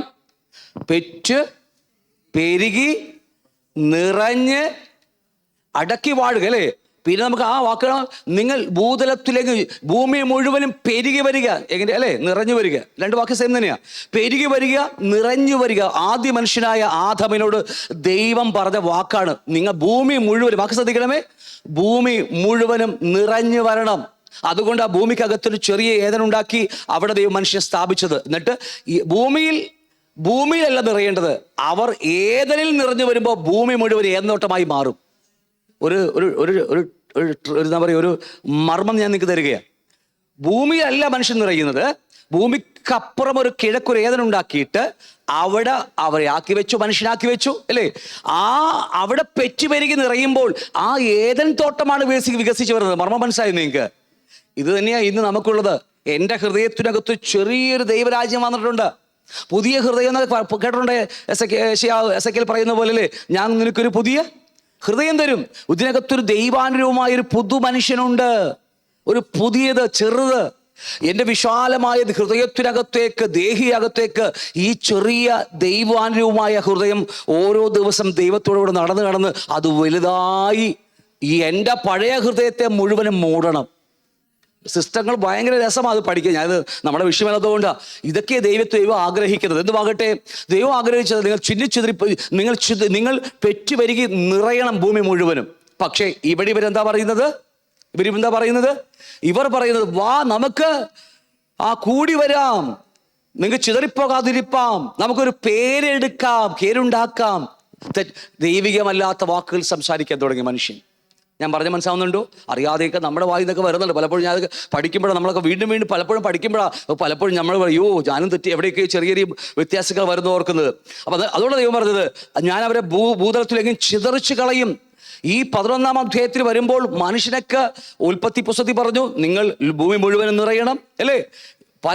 അതുമാത്രമല്ല നോഹയോടൊക്കെ പറയുമ്പോൾ ഭൂമി മുഴുവനും നിറയണമെന്ന് പറഞ്ഞ അതേ വാക്ക് അനുസരിക്കാതെ മനുഷ്യൻ ഒരുമിച്ച് കൂടിയിരുന്നു. ദൈവത്തിന് വിരോധമായി, ദൈവത്തിന് ഇഷ്ടമില്ലാത്ത പ്രവൃത്തി മനുഷ്യൻ ചെയ്തപ്പോൾ ദൈവം ആ ബാബേൽ ഗോപുരം തകർത്തു കളയാൻ കാണാൻ കഴിയും. നമുക്ക് അതിലേക്ക് വരാം. ജസ്റ്റ് ഒന്ന് മുകളിൽ പോയി തുടങ്ങി വെക്കാം. ഭൂമിയിലൊക്കെ ഒരേ ഭാഷ എന്ന് ആയിരുന്നു, എന്നാൽ അവർ കിഴക്കോട്ട് യാത്ര ചെയ്തു. ഞാൻ ആ വാക്ക് എടുക്കുക, കിഴക്കോട്ട്. നമ്മൾ ഇതുപോലത്തെ വിഷയമുണ്ട്. കിഴക്കോട്ട് പോയി താമസിക്കുന്നവരൊക്കെ ദൈവത്തെ വിട്ടു പോകുന്നവരാ. ഞാൻ അടിമാലി, കട്ടപ്പന, ഇടുക്കി കാര്യമല്ല പറയുന്നത്. അവിടെ പോയി താമസിക്കുന്നവർ ദൈവത്തെ വിട്ടു പോയവരല്ല. ആ കാര്യമല്ല ഞാൻ പറയുന്നത്. നമുക്കറിയാം കായിൻ പാപം ചെയ്ത് എങ്ങോട്ടാ പോയത്? ഇവിടെ വാക്കുണ്ട് നിങ്ങൾക്ക്. ഇവിടുത്തെ കിഴക്കോട്ട് യാത്ര ചെയ്ത ആൾക്കാരുണ്ട്. കായിനും പിന്നെ ബാബേൽ ഗോപുരം, 2 വാക്ക്. ഈ ഉൽപ്പത്തി 4:16, 11:2 2 വാക്ക് നിങ്ങൾക്ക് കാണാൻ കഴിയും അല്ലേ. കായിൻ എങ്ങോട്ടാ പോയത്? അങ്ങനെ കായിൻ യഹോവയുടെ സന്നിധി വിട്ട് പുറപ്പെട്ട് ഏതൻ കണ്ടോ, ദൈവ സാന്നിധ്യമുള്ള സ്ഥലം, image of kingdom of God നമ്മൾ പറയുന്നത് അല്ലേ. അല്ലെങ്കിൽ ഏതൻ തോട്ടം, ദൈവരാജ്യം വിട്ട്, ദൈവത്തെ വിട്ട് അവൻ കിഴക്കോട്ട് പോകുകയാ. വാക്യം ആഴമായൊന്നും നമുക്ക് ചിന്തിക്കാൻ സമയമില്ല, അതിന്റെ വെളിപ്പാട് മാത്രം പറഞ്ഞു പോകുകയാണ്. നോക്കിയേ, മനുഷ്യൻ ഏതൻ തോട്ടം എന്ന് പറഞ്ഞാൽ image of kingdom of God, ദൈവരാജ്യത്തിന്റെ നിഴൽ അല്ലേ. ആ നിഴൽ വിട്ട്, ആ ദൈവരാജ്യം വിട്ട് മനുഷ്യൻ കായിൻ ദൈവത്തെ വിട്ട് എങ്ങോട്ടാ പോയത്? കിഴക്കോട്ട് പോവുകയാ. അപ്പൊ ദൈവത്തെ വിട്ട് പോകുന്ന മനുഷ്യന്റെ പ്രകൃതി നമുക്കിപ്പോ മനസ്സിലാവും. ഒന്നിട്ട് ചെറിയ വെളിപ്പാട് ജസ്റ്റ് മാത്രം പറഞ്ഞു പോകുകയാ. അപ്പോൾ കിഴക്ക് പോയി നോദ ദേശത്ത് ചെന്ന് കായിൻ പാർത്തായിട്ട് നമുക്ക് കാണാൻ കഴിയും. ഹാബേൽ ഗോപുരം പണിതപ്പോൾ എന്നാൽ അവർ 2-ാമത്തെ വാക്യം 11-2 വാക്യം, അവർ കിഴക്കോട്ട് യാത്ര ചെയ്ത് അവന് കിഴക്കോട്ട് പോവുകയാ. കാരണം ദൈവസാന്നിധ്യം വിട്ട് കിഴക്കോട്ട് പോയിട്ട് അവർ ഒരുമിച്ച് കൂടുകയാ. കിഴക്കോട്ട് പോയാൽ, ദൈവത്തെ വിട്ട് കിഴക്കോട്ട് പോയാൽ, ഞാൻ വീണ്ടും പറയുന്നത് അങ്ങോട്ട് പോകുന്ന കാര്യമല്ല, പോയാൽ നമ്മൾ അറിയാതെ പിശാചിനെ ചതിൽപ്പെടാൻ ഇടയുണ്ട് നമ്മൾ. അപ്പോൾ ഈ 2 പാർട്ടിയൊക്കെ നമുക്ക് കാണാൻ കഴിയുന്നത്. 3 ലോത്തിനെ കുറിച്ച് പറയുമ്പോൾ ഉൽപ്പത്തി 13:11 വാക്യം പഠിക്കുമ്പോൾ ലോത്തിനെ കുറിച്ച് പറയുമ്പോൾ ലോത്ത് അബ്രഹാമൊക്കെ ആയിട്ട് യാത്ര ചെയ്ത് ഇതുപോലെ യോർദാൻ അരികെ എത്തിയപ്പോൾ ലോത്ത് അവർ തമ്മിൽ വേർപിരിയാൻ പോകുകയാണ്. അവരുടെ ആടുമാടുകൾ വർദ്ധിച്ചു, ദാസന്മാർ വർദ്ധിച്ചു. ഇനി അവർക്ക് ദേശത്തിൽ ഒതുങ്ങുവാൻ കഴിയത്തില്ല. അത്രയും വലിയ കൂട്ടമായി മാറി ലോത്തും അബ്രഹാമൊക്കെ. അബ്രഹാം നല്ലൊരു മനുഷ്യനാ. നമുക്ക് അബ്രഹാം നല്ലൊരു മനുഷ്യനാണെന്ന് എങ്ങനെ മനസ്സിലാക്കാൻ കഴിയുമെന്ന് വിചാരിച്ചാൽ എങ്ങനെയെന്നറിയാമോ? ശരിക്കും പറഞ്ഞാൽ അബ്രഹാമിനെയാണ് ദൈവം വിളിച്ച് മാറ്റിയത് അല്ലേ. നമുക്ക് എല്ലാവർക്കും അറിയാം അബ്രഹാമിനെ ദൈവം വേർതിരിച്ച് മാറ്റിയത്. ഈ അബ്രഹാം കൂടെ കൂട്ടിയതാണ് ലോത്തിനെ. എന്താ പൗത്രൻ, എന്താ പറയുക, ചേട്ടൻ്റെ വലിയച്ഛൻ്റെ മോൻ എന്നൊക്കെ പറയില്ലേ. വലിയച്ഛൻ്റെ മോനെ ചുമ്മാ കൂടെ കൂട്ടി വെച്ചത്, അത്രയേ ഉള്ളൂ. വിളി ആരുടെ പേരിലുള്ളതാ? വിളി അബ്രഹാമിന്റെ പേരിലുള്ളതാ. അബ്രഹാം ദൈവത്തിന്റെ വിളി കേട്ടവനാ, ആ ദൈവത്തിന്റെ കൂടെ നടക്കുന്ന ആളാ. അപ്പൊ ഞാനല്ലേ വലിയ ആള്? അബ്രഹാം അല്ലേ നമ്മളെ വലിയ ആള്. എന്നെ കർത്താവ് വിളിച്ചിരിക്കുന്നത്, ഞാനാ വലിയ ആള്. പക്ഷേ വഴിയാത്രയിൽ അബ്രഹാമിന് ദൈവത്തിന്റെ ക്വാളിറ്റി ഉണ്ടെന്ന് മനസ്സിലാകുന്നത് ഈ ഒരു സന്ദർഭം ഞാനിവിടെ ചേർത്ത് വെച്ച് പറഞ്ഞു പോകുന്നത് മാത്രമേ ഉള്ളൂ. ജസ്റ്റ് നിങ്ങളുടെ ഹൃദയചിന്തക്ക് വേണ്ടി മാത്രമാണ്. അവിടെ കാണാൻ കഴിയുന്നത്, പെറ്റുപെരുകി ആടുമാടുകൾ വർദ്ധിച്ചു, അവിടെ ദാസന്മാർ വർദ്ധിച്ചു, പ്രശ്നമുണ്ടായി. അവർ പറയൂ നമുക്ക് പിരിയാം ലോത്തെ, കാരണം ഇനി മുന്നോട്ട് പോയാൽ നമുക്ക് കുഴപ്പമില്ല, പക്ഷെ നമ്മുടെ ദാസന്മാർ തമ്മിൽ അടിവീഴാൻ ഇടയുള്ളത് കൊണ്ട് നമുക്ക് പിരിയാമെന്ന് പറഞ്ഞപ്പോൾ അബ്രഹാം പറഞ്ഞൊരു മനോഹരമായ വാക്കുണ്ട്, ലോത്തെ ഇത് വിശാലമായ ദേശം മുഴുവൻ നിന്റെ മുമ്പിൽ കിടക്കുന്നു, നിനക്ക് ഇഷ്ടമുള്ളത് എടുത്തോന്ന്. നീ ഇല്ലെങ്കിൽ ഇഷ്ടമുള്ള ദേശത്തേക്ക് നീ പൊക്കോ. നമ്മളാദ്യം പറയും, നമ്മളാണെങ്കിൽ പറയുന്നത് അറിയാമോ, എനിക്കാ വിളി, ഞാനിപ്പോൾ ഒരു പണി, ഞാൻ കട്ടപ്പനക്ക് പോകാൻ പോയി, അല്ലെങ്കിൽ ഞാൻ എറണാകുളം ടൗണിലേക്ക് പോകാൻ പോവുക, ഞാൻ പോയിട്ട് ബാക്കിയെടുത്ത് നീ പോയാൽ മതി എന്ന് നമ്മൾ പറയുള്ളൂ. കാരണം വിളി ആർക്കാ? വിളി നമുക്കുള്ളതാ. ഒന്നുമുണ്ട്, ഞാൻ പറഞ്ഞത് മനസ്സിലായില്ലെന്ന് തോന്നുന്നു എനിക്ക്. ഒരു ദൈവികന്റെ ഒരു ഭക്തന്റെ ഹൃദയമാണ് പറഞ്ഞത്. അവൻ മറ്റുള്ളവർക്ക് അവന്റെ അവകാശം കൊടുക്കുകയാണ്. നീ സെലക്ട് ചെയ്തോ, നീ അത് തിരഞ്ഞെടുത്തോ, ബാക്കി എന്തെങ്കിലും ഉണ്ടെങ്കിൽ ഞാൻ എടുത്തോളാം. അതാണ് ഭക്തന്റെയൊക്കെ. അത് ദൈവത്തോട് നടക്കുന്നവന്റെ ജീവിതയാത്രയിൽ അവനും അറിയാം. നമ്മുടെ ജീവിതത്തിലൊക്കെ നമുക്ക് കണ്ട ആളെ നമുക്കറിയാം. നമ്മൾ പലപ്പോഴും നമ്മുടെ അവകാശങ്ങൾ, നമ്മുടെ എല്ലാ അവകാശങ്ങളൊക്കെ നമ്മൾ മറ്റുള്ളവർക്ക് കൊടുക്കുക എന്തുവേണമെന്നറിയാമോ? മറ്റൊന്നും കൊണ്ടല്ല, നമുക്ക് മേൽ അവന് വിളിയുണ്ട്. ദൈവത്തിന് വിളി നമുക്കറിയാം. പക്ഷെ ഒരുപക്ഷെ അവന്റെ മേൽ കളത്തില്ല, അവനൊരുപക്ഷെ അത് ഉൾക്കൊള്ളാൻ കഴിയത്തില്ല. ഞാൻ തീരുമാനമെടുക്കുമ്പോൾ അവൻ ദൈവത്തെ വിട്ട് പോകാൻ ഇടയുണ്ട് എന്ന് നമ്മൾ അറിയുന്നത് കൊണ്ട് അവൻ അവകാശം കൊടുക്കുക. പലപ്പോഴും അബ്രഹാമിന്റെ മനസ്സ് നോക്കി, എത്ര ഒരു ആത്മീയന്റെ മനസ്സുകളൊക്കെ അതൊക്കെ. എന്തുമാകട്ടെ, അങ്ങനെ ലോത്തായിട്ട് പിരിഞ്ഞ് അവിടെ ലോത്തിനെ കുറിച്ച് പറയുമ്പോൾ ലോത്ത് കിഴക്കോട്ട് യാത്ര പോയി. കണ്ടില്ലേ? ദൈവത്തോടു കൂടെ നമ്മൾ ജീവിച്ചു ചെയ്യുന്നില്ലെങ്കിൽ നമുക്ക് നേരത്തെ പഠിച്ചതുപോലെ നമുക്ക് നമ്മുടെ അകത്തേക്ക് ലോകത്തിലെ പ്രഭുവായ സാത്താന്റെ കൂടെ നമ്മൾ ജീവിക്കേണ്ടി വരും. അപ്പൊ അതുകൊണ്ട് ഈ 3 വാക്യങ്ങൾ നമ്മൾ വേദോസ്തത്തിൽ കിഴക്കോട്ട് യാത്ര പോയി എന്ന അർത്ഥം എന്ന് പറയുന്നത്, ദൈവ സാന്നിധ്യം വിട്ട് ഒരുവൻ, ഏതൻ തോട്ടം വിട്ട് ഒരുവൻ കിഴക്കോട്ട് വിട്ടുപോകുന്നുവെങ്കിൽ അവരുടെ യാത്രയുടെ വില കിഴക്കോട്ടുള്ള യാത്ര എന്ന് പറയുന്നത്. എന്തുകൊണ്ടാണ് ഇതിന് ഒരു ചെറിയ 1-2 വെളിപ്പാടുകൾ പറഞ്ഞേക്കാം. എസക്കേൽ പ്രവചനം 47:1 മത്തായി 1:2 2 കിഴക്കിനെ കുറിച്ച് പഠിപ്പിക്കുന്നുണ്ട്. എസക്കേൽ 47:1 നമുക്ക് എല്ലാവർക്കും സുപരിതമായ വേദവാക്യമാണത്. അവൻ എന്നെ ആലയത്തിന്റെ പ്രവേശത്തിനെങ്കിൽ മടങ്ങിക്കൊണ്ടുവന്നപ്പോൾ ആലയത്തിന്റെ ഉമ്മറപ്പടിയുടെ കീഴെ നിന്ന് വെള്ളം കിഴക്കോട്ടു പുറപ്പെടുന്ന ഞാൻ കണ്ടു. ആലയത്തിന്റെ മുഖം കിഴക്കോട്ടല്ലോ. ആ വെള്ളം ആലയത്തിന്റെ വലതു ഭാഗത്ത് കീഴെ നിന്ന് യാഗപീഠത്തിന്റെ തെക്ക് വശമായി ഒഴുകിയെന്ന് കാണാൻ കഴിയും. കാരണം പണ്ടൊക്കെ ഞങ്ങൾ ഹിന്ദു മതത്തിലൊക്കെ ജീവിക്കുമ്പോൾ ഞങ്ങളുടെ പണ്ടൊക്കെ ആയിരുന്ന അമ്പലങ്ങളിലൊക്കെ കിഴക്കോട്ടായില്ല അമ്പലങ്ങളൊക്കെ, അല്ലേ? അത് പള്ളിയിലാണെങ്കിൽ അങ്ങനെ തോന്നുന്നു. ക്രിസ്ത്യൻ പള്ളിയൊക്കെ കിഴക്കോട്ട് എനിക്ക് ദർശനമൊക്കെ. എന്തുമാകട്ടെ, ഇതോടുള്ള ബന്ധത്തിലാണ് കേട്ടോ. അത് ഞാൻ അത് പറയാൻ വേണ്ടി പറഞ്ഞതല്ല. ഇപ്പോ ആലയത്തിന്റെ പ്രവേശനത്തിൽ മടങ്ങി വന്നപ്പോൾ എസക്കേൽ പ്രവാചകനെ കൊണ്ടുവന്നപ്പോൾ ആലയത്തിന്റെ ഉമ്മറപ്പടിയുടെ കീഴിൽ നിന്ന് വെള്ളം ഒഴുകുകയാ. ദൈവത്തിന്റെ ആലയം, ദൈവസ്ഥാനത്തിൽ നിന്ന് ആ ദൈവസാന്നിധ്യം എങ്ങോട്ടാ ഒഴുകുന്നറിയാമോ? എങ്ങോട്ടാ? കിഴക്കോട്ടൊഴുകുകയാണ്. കാരണം അതിന്റെ മുഖം ഇരിക്കുന്നത് പോലും കിഴക്കോട്ടാണ് ആലയത്തിന്റെ. കാരണം മറ്റൊന്നുമല്ല, ദൈവത്തെ വിട്ട് മനുഷ്യൻ പോയത് കിഴക്കോട്ടാണ്. ആ മനുഷ്യന്റെ വരവിന് വേണ്ടി കാത്തിരിക്കുകയാണ് ദൈവം. ആ ഒഴുക്ക്, അവരെ സഹായിക്കാനുള്ള പരിശുദ്ധാത്മാവിന്റെ ഒഴുക്ക് പോലും കിഴക്കോട്ടൊഴുകുകയാണ്. ഞാൻ പറഞ്ഞ ചില അർത്ഥം മനസ്സിലാവുന്നുണ്ടോ? അപ്പോ ആ ആലയത്തിൽ നിന്ന് ഒഴുകുന്ന ആ വെള്ളത്തിന് പോലും ആ പരിശുദ്ധാത്മാവിന്റെ സ്ഥാനത്തിന് മാത്രമേ അവനെ മടക്കി കൊണ്ടുവരാൻ കഴിയത്തുള്ളൂ എന്ന് അല്പം ചിന്തിക്കുക. മത്തായി 1-2 വാക്ക് പറയുമ്പോൾ, യേശുവിന്റെ ജനനത്തെക്കുറിച്ച് പറയുമ്പോൾ നമുക്കവിടെ കാണാൻ കഴിയുന്ന വാക്യമാണ്. അവിടെ ഇങ്ങനെയാ, ഹെരോദ രാജാവിന്റെ കാലത്ത് യേശു യഹൂദയിൽ ബെത്ലഹേമിൽ ജനിച്ച ശേഷം കിഴക്ക് നിന്ന് വിദ്വാൻമാർ യെരൂശലേമിലെത്തി. യഹൂദന്മാരുടെ രാജാവായി പിറന്നവൻ എവിടെ? ഞങ്ങൾ അവന്റെ നക്ഷത്രം കിഴക്ക് കണ്ടു, അവൻ നമസ്കരിക്കാൻ വന്നിരിക്കുന്നു. അപ്പോൾ യേശുവിന്റെ ജനനം പോലും ബൈബിളിൽ വ്യക്തമായിട്ട് എഴുതി വെച്ചിരിക്കുക. എവിടെയത് കണ്ടത്? ദൈവത്തെ വിട്ട് ദൂരെ കിഴക്കോട്ട് യാത്ര പോയ മനുഷ്യനെ തിരിച്ച് അവന്റെ ആലയത്തിലേക്ക് മടങ്ങിക്കൊണ്ടുവരാൻ വേണ്ടി ദൈവം യേശുവിനെ കുറിച്ച് പറയുന്നത് കിഴക്ക് അവന്റെ നക്ഷത്രം കാണുന്നു. ഇപ്പൊ എന്താ, നമ്മുടെ പണ്ട് ഹിന്ദു മതത്തിലൊക്കെ ആയിരിക്കുമ്പോൾ പേരിന്റെ കൂടെ നക്ഷത്രം ഉണ്ടാക്കേണ്ടല്ലേ, പേരിന്റെ കൂടെ ഇന്നത് എന്നൊക്കെ പറഞ്ഞ ഒരു നക്ഷത്രമൊക്കെ ഉണ്ടായിരിക്കും. ആ കാര്യമല്ലേ ഞാൻ പറഞ്ഞു വരുന്നത്. മനുഷ്യൻ രക്ഷയ്ക്ക് വേണ്ടി ആ കിഴക്കോട്ട് പോയ മനുഷ്യനെ തിരിച്ച് ദൈവത്വത്തിലേക്ക് മടങ്ങിക്കൊണ്ടുവരുവാൻ യേശുക്രിസ്തുവിന്റെ ജനനം പോലും കിഴക്കാകേണ്ടത്. കിഴക്ക് നിന്ന് വിദ്വാൻമാർ ക്രിസ്തുവിന്റെ അടുക്കിലേക്ക്, കുഞ്ഞായ ബാലനായ ക്രിസ്തുവിന്റെ അടുക്കിലേക്ക് വന്നതൊക്കെ നമുക്ക് അവിടെ കാണാൻ കഴിയും. എന്തുവാകട്ടെ, ഞാൻ കിഴക്കിനെ കുറിച്ച് അല്പം പറഞ്ഞത് മാത്രമേ ഉള്ളൂ. അപ്പോൾ തുടർന്ന് നമുക്ക് കാണാൻ കഴിയുന്നത്, ഇസ്രാമക്കൾ ഒരു പേരുണ്ടാക്കുവാൻ, അല്ലെങ്കിൽ ഈ അന്നത്തെ മനുഷ്യർ, ഇസ്രാമക്കളല്ല, അന്നത്തെ ജാതീയ മക്കൾ, അന്നത്തെ മനുഷ്യരെല്ലാവരും ഈ ബാബേലിൽ ശൂന്യദേശത്തിൽ പോയി ഒരുമിച്ച് കൂടി അവർ ഒരു പട്ടണം പണിതു. അവർക്ക് പേരുണ്ടാക്കാൻ വേണ്ടിയാണ്. നമ്മൾ ഇനി ചിതറിപ്പോകാൻ പാടില്ല എന്ന് ദൈവഹിതമില്ലാത്ത വാക്കുകൾ സംസാരിച്ചു. കാരണം ദൈവം എന്താ പറഞ്ഞത്? ഉൽപ്പത്തിയിൽ നിങ്ങൾ ഭൂമി മുഴുവനും പെറ്റുപെരുകണം, നിറയണം. പക്ഷേ മനുഷ്യൻ എന്താ പറയുന്നത്? വാ, നമുക്ക് കൂടിയിരിക്കാം, ചിതറിപ്പോകാതിരിപ്പാൻ നമുക്ക് ഒരുമിച്ചിരിക്കാം, നമുക്ക് പേരുണ്ടാക്കാം, ദൈവത്തെ കൂടാതെയുള്ള പേരുകൾ നമുക്ക് ഉണ്ടാക്കാമെന്ന് അവർ പറയാൻ നമുക്ക് കാണാൻ കഴിയും. നമുക്ക് അവിടെ നോക്കുമ്പോൾ ഈ സങ്കീർത്തനം 127 സങ്കീർത്തനം നമുക്ക് എല്ലാവർക്കും സുപരിതമായ വേദവാക്യമാണ്. യഹോവ വീട് പണിയാതിരുന്നാൽ പണിയുന്നവർ വൃഥാ അധ്വാനിക്കുന്നു, യഹോവ പട്ടണം കാക്കാതിരുന്നാൽ കാവൽക്കാർ വൃഥാ ജാഗരിക്കുന്നു. നമുക്കറിയാൻ കഴിയുന്നുള്ളത്, ദൈവത്തെ കൂടാതെ ഏത് മനുഷ്യനും പണി തുടങ്ങിയാൽ ഇത് ഇന്നലെയും നാളെ അവസാനം നാശമായിരിക്കും. ആ ബാബേൽ ഗോപുരത്തെ കുറിച്ച് പഠിപ്പിക്കുമ്പോൾ വ്യക്തമായി പഠിപ്പിക്കുന്ന ഒരു പിക്ചർ നമുക്ക് തരുന്നത്, ദൈവത്തെ കൂടാതെ നമുക്കൊന്നും കഴിയത്തില്ല. ദൈവത്തെ കൂടാതെ നാം ചെയ്യാൻ തുടങ്ങിയാൽ ഈ ശേദേശത്ത് അവർ വലിയൊരു ഗോപുരം പണിതു. സ്വർഗത്തോളം എത്രയാ അല്ലെ? ആകാശത്തോളം, സ്വർഗത്തോളം, എന്താ വാക്കിങ്ങനെ? ആകാശത്തോളം അല്ലെ? ആകാശത്തോളം വലിപ്പമുള്ള, ഉയരമുള്ള, പൊക്കമുള്ള ഒരു കെട്ടിടം പണിയാമെന്ന് പറഞ്ഞു.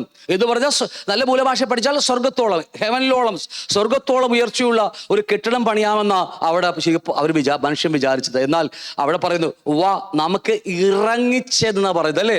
അവിടെ യഹോവ എന്താ പറയുന്നത്? ദൈവം എന്താ പറയുന്നത്? വാ നമുക്ക് ഇറങ്ങിച്ചത്. മനുഷ്യൻ എത്ര അവന്റെ അഹങ്കരിച്ചാലും അവന് സ്വർഗത്തിന് ഒരു 7 അയൽവക്കത്ത് പോലും എത്തിപ്പെടാൻ കഴിയത്തില്ല. ഇല്ലേ? എന്നിട്ട് ദൈവം പറയും വാ നമുക്ക് ഇറങ്ങിച്ചെല്ലാമെന്ന്. മനുഷ്യൻ എന്താ പറയുന്നത്? സ്വർഗത്തോളം എത്തുന്ന കെട്ടിടം അല്ലേ? അവൻ ഉണ്ടാക്കി കഴിഞ്ഞു, ഉണ്ടാക്കി വെച്ചിരിക്കുക. പക്ഷേ ദൈവം പറയുന്നത് വാ നമുക്ക് ഇറങ്ങിച്ചെല്ലാം. ഇത്രയേ ഉള്ളൂ മനുഷ്യൻ. അവൻ ദൈവമൊന്ന് നമ്മൾ പണ്ട് കഴിഞ്ഞ 2-3 ആഴ്ചക്ക് മുമ്പ് പഠിച്ച കഴിഞ്ഞ ക്ലാസ് ഉണ്ടല്ലേ? മനുഷ്യനൊരു ഒരു കെട്ടിടം ഒരു കപ്പലുണ്ടാക്കി, ടൈറ്റാനിക് കപ്പല്.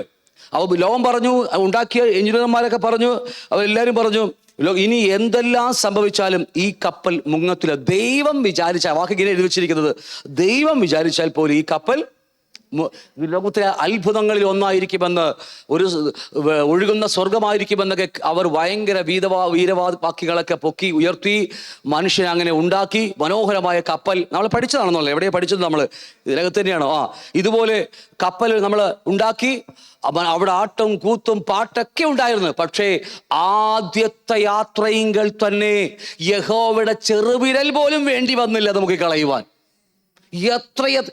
പറയാൻ പോയ ഒരുപാട് വാക്യങ്ങൾ എനിക്ക് പറയാനുണ്ട്. ഒരിക്കലും ഒരു ദിവാസം പറഞ്ഞു, ഞാൻ ഒരിക്കലും കാർ ആക്സിഡന്റ്, റോഡ് അപകടത്തിലല്ലേ, വണ്ടി ആക്സിഡന്റ് ആയിട്ട് ഞാൻ മരിക്കില്ല എന്ന് പുള്ളി വീരവാദം. പുള്ളി ഒരു ഇന്നർ ഹീലിംഗ്, ഒരു പാസ്റ്റർ ഇന്നർ ഹീലിംഗ് ഒക്കെ എടുക്കുന്നതാ. കാരണം പുള്ളി വിചാരിച്ചു എൻ്റെ ആത്മാവ് ക്ലിയറായി, ദേഹം ക്ലിയറായി, ശരീരം ക്ലിയറായി, അതുകൊണ്ട് എനിക്കൊരിക്കലും പെടുമരണം, അതാ നല്ല വാക്ക്, പെടുമരണം സംഭവിക്കില്ല എന്നൊക്കെ പറഞ്ഞ് പ്രസംഗിക്കാൻ തുടങ്ങി. പക്ഷേ ആ പ്രസംഗം കഴിഞ്ഞ് നിസ്സാര ദിവസങ്ങളെ പുള്ളി ജീവിച്ചുള്ളൂ.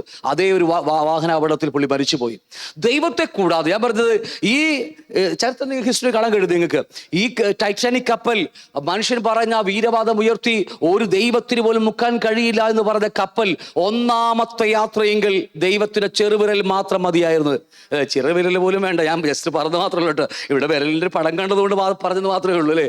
ഒരു ചെറിയ വിരൽ പോലും വേണ്ട ദൈവത്തിന് അത് മുക്കിക്കളയുവാൻ. നിങ്ങൾക്ക് പറഞ്ഞ് മനസ്സിലാവുന്നുണ്ടോ? ഇത് ചെയ്തിപ്പിച്ചെടുക്കുക എന്നുള്ളത് ഈ ലോകത്തിലെ സിസ്റ്റമാണ്. അത് പിശാചിന് നമ്മുടെ തന്ത്രമാണ്. ദൈവത്തെ കൂടാതെ നമ്മുടെ സഭ പണിയുക, മിനിസ്ട്രി പണിയുക, നമ്മുടെ കെട്ടിട ബിൽഡിങ് എന്തുമാകട്ടെ, വിവാഹങ്ങൾ പണിയുക, കുടുംബജീവിതം പണിയുക, എന്തുമാകട്ടെ, ഇതെല്ലാം തകർത്ത് കളയും. ഞാൻ മുന്നോട്ട് കടന്നു പോകുന്നു. അപ്പൊ അതുകൊണ്ട് വായിച്ച യഹോവ വീട് പണിയാതിരുന്നാൽ പണിയുന്നവർ വൃഥാ അധ്വാനിക്കുകയാ. യഹോവ പട്ടണം കാക്കാതിരുന്നാൽ കാവൽക്കാർ വൃഥാധ്വാനിക്കുന്നു, ജാഗരിക്കുന്നു. കാരണം ദൈവത്തെ കൂടാതെ ഇവിടെ വീട് പണിയുന്ന കാര്യമോ, ഇവിടെ എന്താ പറയുക, കള്ളന്മാര് കയറാതിരിക്കാൻ വേണ്ടി ഇതൊന്നുമല്ല. ഇതെല്ലാം ഇവിടെ നമ്മുടെ കുടുംബജീവിതത്തിലാവട്ടെ, നമ്മുടെ ജോലിയിലാവട്ടെ, നമ്മുടെ ബിസിനസ്സിലാവട്ടെ, നമ്മുടെ മിനിസ്ട്രിയിലാവട്ടെ, നമ്മുടെ സഭയിലാകട്ടെ, ദൈവത്തെ കൂടാതെ പണിയാൻ കഴിയില്ല. അതാണ് ഇത് പിശാചിന്റെ തന്ത്രം എന്നറിയാമോ? നീ ദൈവത്തെ കൂടാതെ പണിയ്, അല്ലേ? ദൈവത്തെ കൂടെ നീ ചെയ്യ്. നിനക്ക് കിട്ടിയില്ലേ, നീ ചോദിക്ക്, പോയിട്ട് നിന്റെ അവകാശമാണ് ചോദിക്കുന്നത് നമ്മൾ പറയുന്നത്. അകത്തത് വരാറിലേക്ക് പൊങ്ങാറിലിടക്ക് നമ്മുടെ അവകാശമാണ്, ചോദിക്ക്. ഞങ്ങൾ കിട്ടിയില്ല, ചോദിക്ക്. പൊങ്ങി വരിക. ഒന്നും വേണ്ടിയില്ല നിങ്ങളെ. ഞാൻ പറഞ്ഞ നിസ്സാര കാര്യമല്ല. ഈ ലോകം എങ്ങനെയാ പ്രവർത്തിക്കുന്നത്, അത്ര ഭയാനകമാണ് ഈ സാധനം. ഞാൻ തുറന്ന് കാണിച്ചു തരാം നിങ്ങൾക്ക്. അത്രയും ഭയാനകമാണ്. നമ്മൾ ഏത് വഴി കൂടിയാണെന്നറിയാമോ? ദൈവത്തെ കൂടാതെ നമ്മളെ പ്രേരിപ്പിക്കുക ചെയ്യാൻ, പലതും ചെയ്യാൻ പ്രേരിപ്പിക്കുക ദൈവത്തെ കൂടാതെ. ഇതൊക്കെ അവസാനം നാശമാണ്. ചെയ്തത് മുഴുവനും നഷ്ടം, സമയം നഷ്ടം, ചെയ്ത പ്രവൃത്തി നഷ്ടം, പണം നഷ്ടം. ഈ അവസാനം കൂട്ടി നോക്കിയാൽ 0 മാത്രമേ ഉണ്ടാകത്തുള്ളൂ. നമ്മുടെ ആരോഗ്യം തീരും, നമ്മുടെ സമയം തീരും, നമ്മുടെ കൃപാവരങ്ങൾ പോകും, നമ്മുടെ എന്താ പറയുക, അഭിഷേകം നഷ്ടമാകും. അവസാനം വെറും ഉണക്കയായി നമ്മുടെ ജീവിതം തീരേണ്ടി വരും. പിന്നെ അവസാനം മാനസാന്തരപ്പെടുവായിരിക്കും. പക്ഷേ ഒന്നും ദൈവത്തിന് വേണ്ടി ചെയ്യാൻ കഴിയത്തില്ല. നിത്യതയിൽ ഒരു പ്രതിഫലവും ഉണ്ടാകത്തില്ല, ഇല്ലേ? പുതിയ നിയമം പഠിച്ചാൽ അതിന് കാണാൻ കഴിയും. എബ്രായ 11-ാം അധ്യായത്തിൽ വിശ്വാസവീരന്മാരായ നായകന്മാരെ കുറിച്ച് പറയുമ്പോൾ അവിടെ ലോത്തിന്റെ പേരില്ല. എന്നാൽ നീതിമാനായ ലോത്ത് അവിടെ എഴുതി വെച്ചിരിക്കുന്നത്, അല്ലേ? നീതിമാനായ ലോത്ത് എഴുതി വെച്ചിരിക്കുന്നത്. യഹോവ നീതിമാനായ ലോത്ത് എഴുതി വെച്ചിട്ട് വേറെ പുസ്തകത്തിൽ എഴുതി വെച്ചിട്ട് ഇവിടെ എന്തില്ല, പേരില്ല. ലോത്തിന്റെ വിശ്വാസവീരന്മാരുടെ പട്ടികയിൽ ലോത്തിന്റെ പേരില്ല. ഇല്ല, ശരിയല്ല, ഇല്ല, എൻ്റെ ഓർമ്മ ഇല്ല. അയച്ചോ നിങ്ങള്. എന്നാൽ തൊട്ടപ്പുറത്ത് പത്രോസിന് അവിടെ എഴുതി വെച്ചിരിക്കുക. ഇത് അവൻ പ്രയാസം രക്ഷ പ്രാപിക്കുന്ന ഭാഗത്ത് എഴുതി വെച്ചിരിക്കുക. അവൻ, അല്ലേ, നീതിമാനായ ലോത്ത്. എന്തുകൊണ്ട് വിശ്വാസവീരന്മാരുടെ പട്ടികയിൽ ലോത്തിന്റെ പേരില്ല? അവൻ രക്ഷപ്പെട്ടു, ലോത്ത് രക്ഷപ്പെട്ടു, രക്ഷിക്കപ്പെട്ടു, സ്വർഗത്തിൽ പോയി. ശരി തന്നെയാ, സമ്മതിച്ചു. പക്ഷേ വിശ്വാസവീരന്മാരുടെ പട്ടികയിൽ ലോത്തിന്റെ പേരില്ല. കാരണം ഇതൊന്നും പറയാൻ വേണ്ടി നിന്നതല്ല കേട്ടോ, ഞാൻ ഓടിച്ചു വിടാൻ വേണ്ടി. പക്ഷേ പരിശുദ്ധമായി പ്രേരിപ്പിക്കുന്നുണ്ടാ. ലോത്ത് കിഴക്കോട്ട് പോയി. ബാക്കി വായിച്ച ഓർമ്മയുണ്ടോ? കിഴക്കോട്ട് പോയി, ദൈവത്തെ കൂടാതെ കിഴക്കോട്ട് യാത്ര പോയി. കായീൻ കിഴക്കോട്ട് പോയി, ദൈവ സാന്നിധ്യം വിട്ട് കിഴക്കോട്ട് പോയി. അല്ലെ, ലോത്ത് അവിടെ പോയി പട്ടണങ്ങളിൽ മാറി മാറി താമസിച്ചു.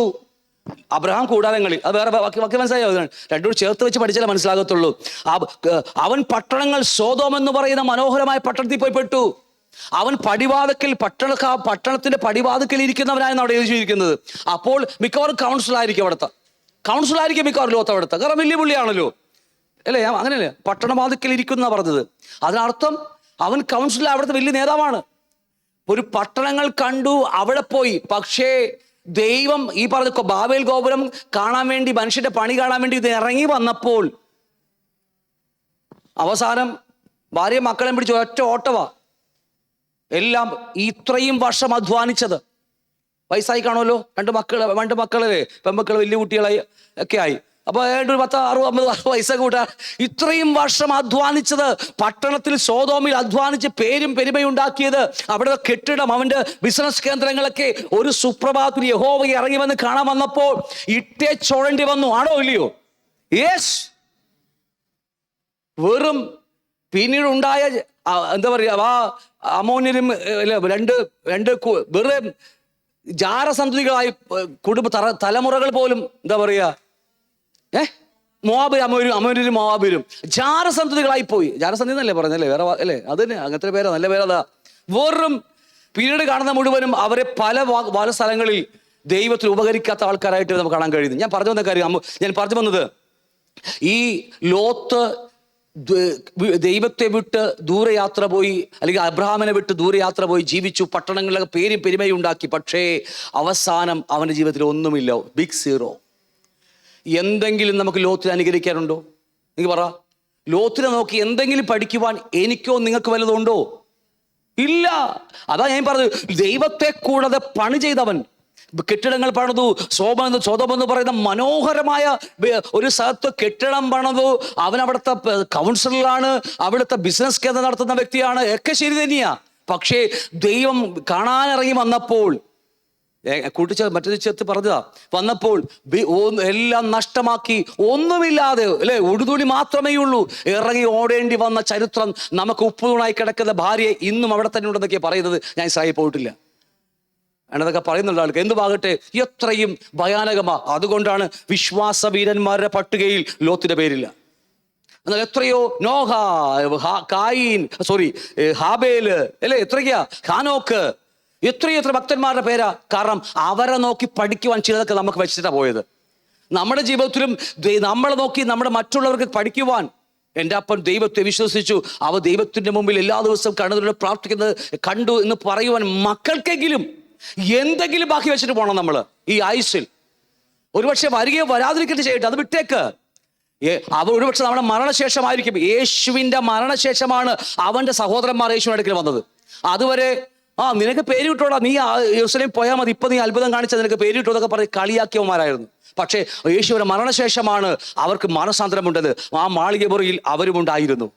ഒരുപക്ഷെ നമ്മുടെ പ്രവൃത്തികൾ, നമ്മുടെ ജീവിതം, നമ്മുടെ പ്രാർത്ഥനകൾ ഒരുപക്ഷെ നമ്മുടെ ആർക്കും ഇഷ്ടമായില്ലായിരിക്കാം. നമ്മുടെ പ്രവൃത്തികൾ, കർത്താവിനുള്ള പ്രവൃത്തികൾ പോലും ഒരുപക്ഷെ നമ്മുടെ കൂടെയുള്ളവർക്കും ആർക്കും ഇഷ്ടം.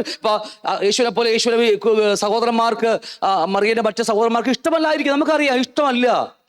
പക്ഷേ മരണശേഷം ഉണ്ടല്ലോ, ഇതൊക്കെ തകിടം മറിഞ്ഞു വരുന്നത് ചരിത്രത്തിൽ എഴുതി വെച്ചിരിക്കുക നമുക്ക് വേണ്ടി. അപ്പോൾ ഇതെല്ലാം നമുക്ക് എന്തെങ്കിലും മറ്റുള്ളവർക്ക് വേണ്ടി കാണിക്കുവാൻ നമ്മുടെ ജീവിതത്തിൽ എന്തെങ്കിലും ഉണ്ടാകണം. ലോത്തിനെ പോലെ ഒന്നുമില്ലാതെ ഉടുതുണിയായിട്ട് പോകേണ്ട ഗതികേട് നമുക്ക് ഉണ്ടാകരുത്. ഞാൻ ആ വാക്ക് പറഞ്ഞു മാത്രമേ പേടിക്കുന്നത് വേണ്ട, അല്ലേ? ഉണ്ടാകരുത്. എന്തുവാകട്ടെ, ഞാൻ വിട്ടുപോകുന്നു. അപ്പൊ അതുകൊണ്ട് ഈ ദൈവത്തെ കൂടാതെ, യഹോവയെ കൂടാതെ വീട് പണിയാതിരുന്നാൽ പണിക്കാർ വെറുതെ അധ്വാനിക്കുന്നു.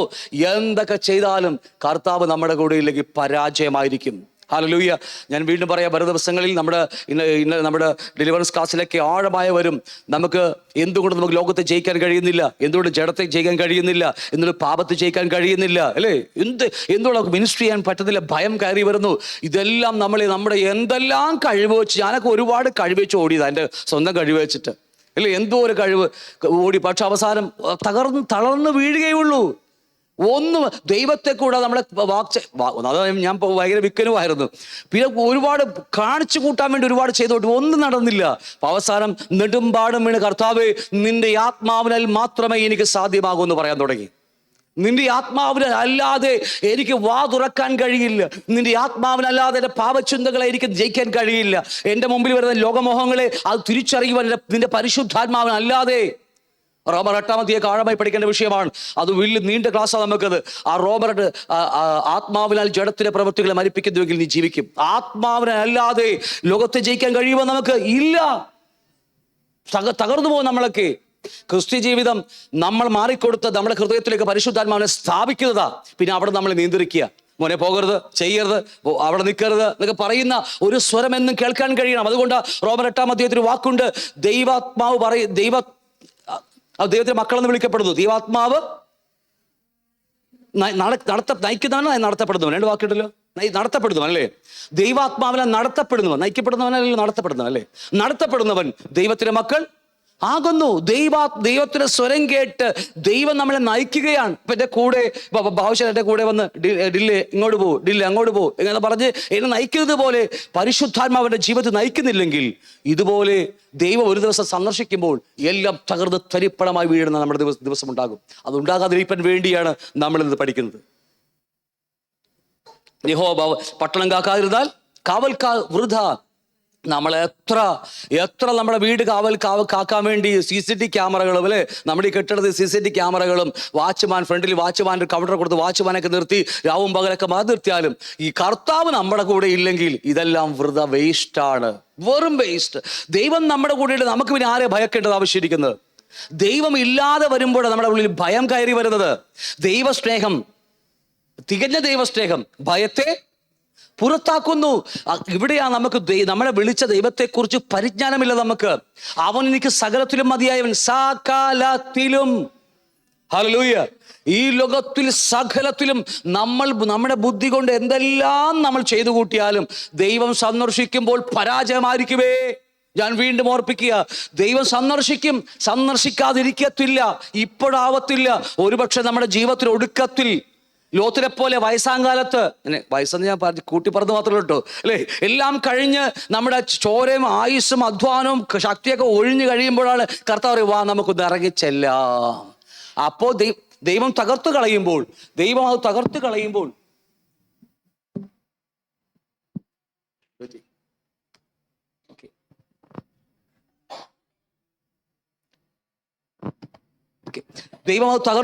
പിന്നീട് നമുക്ക് ഒന്നും ചെയ്യാൻ നേരണ്ടാവില്ല. നമുക്ക് മാനസാന്തരം കിട്ടുമായിരിക്കും, പക്ഷേ ദൈവത്തിന് വേണ്ടി ഒന്നും ചെയ്യാൻ കഴിയത്തില്ല. വെളിപ്പാട് 19 പഠിക്കുമ്പോൾ ഒരു മണവാട്ടിയുടെ വസ്ത്രത്തെക്കുറിച്ച് പറയുമ്പോൾ അവളുടെ തൊങ്ങലുകൾ അവൾ ചെയ്ത നീതിപ്രവൃത്തികളാണ്. വായിച്ചിട്ടുണ്ടോ? അവൾ ചെയ്യുന്ന ഈ ആയുസ്സിൽ ദൈവം കൊടുത്ത കൃപയും ശക്തി, അഭിഷേകം. ഞാൻ അതിനെക്കുറിച്ച് വരും നല്ല ക്ലാസ് ഉണ്ട് അഭിഷേകത്തെക്കുറിച്ച്. അഭിഷേകത്തിന് നന്മയുമുണ്ട്, അഭിഷേകത്തിന് അപകടതയുമുണ്ട്. ഇന്ന് ലോകത്തിൽ അഭിഷേകത്തിന് അപകടതയെക്കുറിച്ച് ആരും പ്രസംഗിക്കത്തില്ല, അഭിഷേകത്തിന്റെ അഭിഷേകത്തെക്കുറിച്ച് പ്രസംഗിക്കും എല്ലാവരും. എല്ലാ ദൈവദാസന്മാരും അഭിഷേകം പറഞ്ഞ് നമ്മളെ ഫില്ലാക്കി വിടും. ശരി തന്നെയാ, പക്ഷേ അതിൻ്റെ അപകടതയുണ്ട്. കാരണം അഭിഷേകം എന്നെ നരകത്തിൽ കൊണ്ടുപോകാൻ കഴിയുമെന്ന് ഇവരാരും പ്രസംഗിക്കത്തില്ല. ഒന്നും മിണ്ടില്ല നിങ്ങൾ. ദൈവം തരുന്ന അഭിഷേകത്തിന് എന്നെ നരകത്തിൽ കൊണ്ടുപോകാൻ കഴിയും. എന്തുവാ ഞാൻ വിട്ടു, ഇനി ഒരു പക്ഷേ നിങ്ങൾക്ക് പിടിച്ചില്ലെങ്കിൽ അല്ലേ? ഓക്കെ, എന്തുവാകട്ടെ. അപ്പൊ അതുകൊണ്ട് നമ്മുടെ പട്ടണം കാക്കുവാൻ നമ്മൾ എത്ര CCTV ക്യാമറ വെച്ചാലും വാച്ച്മാനെ വെച്ചാലും യഹോവ നമ്മുടെ കൂടെയുണ്ട്. ഈ സത്യം നിങ്ങൾ ഹൃദയത്തിൽ ആഴത്തിലേക്ക് പതിക്കണം. എങ്കിൽ മാത്രമേ ലോകത്തെ ജയിക്കാൻ നമുക്ക് കഴിയത്തുള്ളൂ.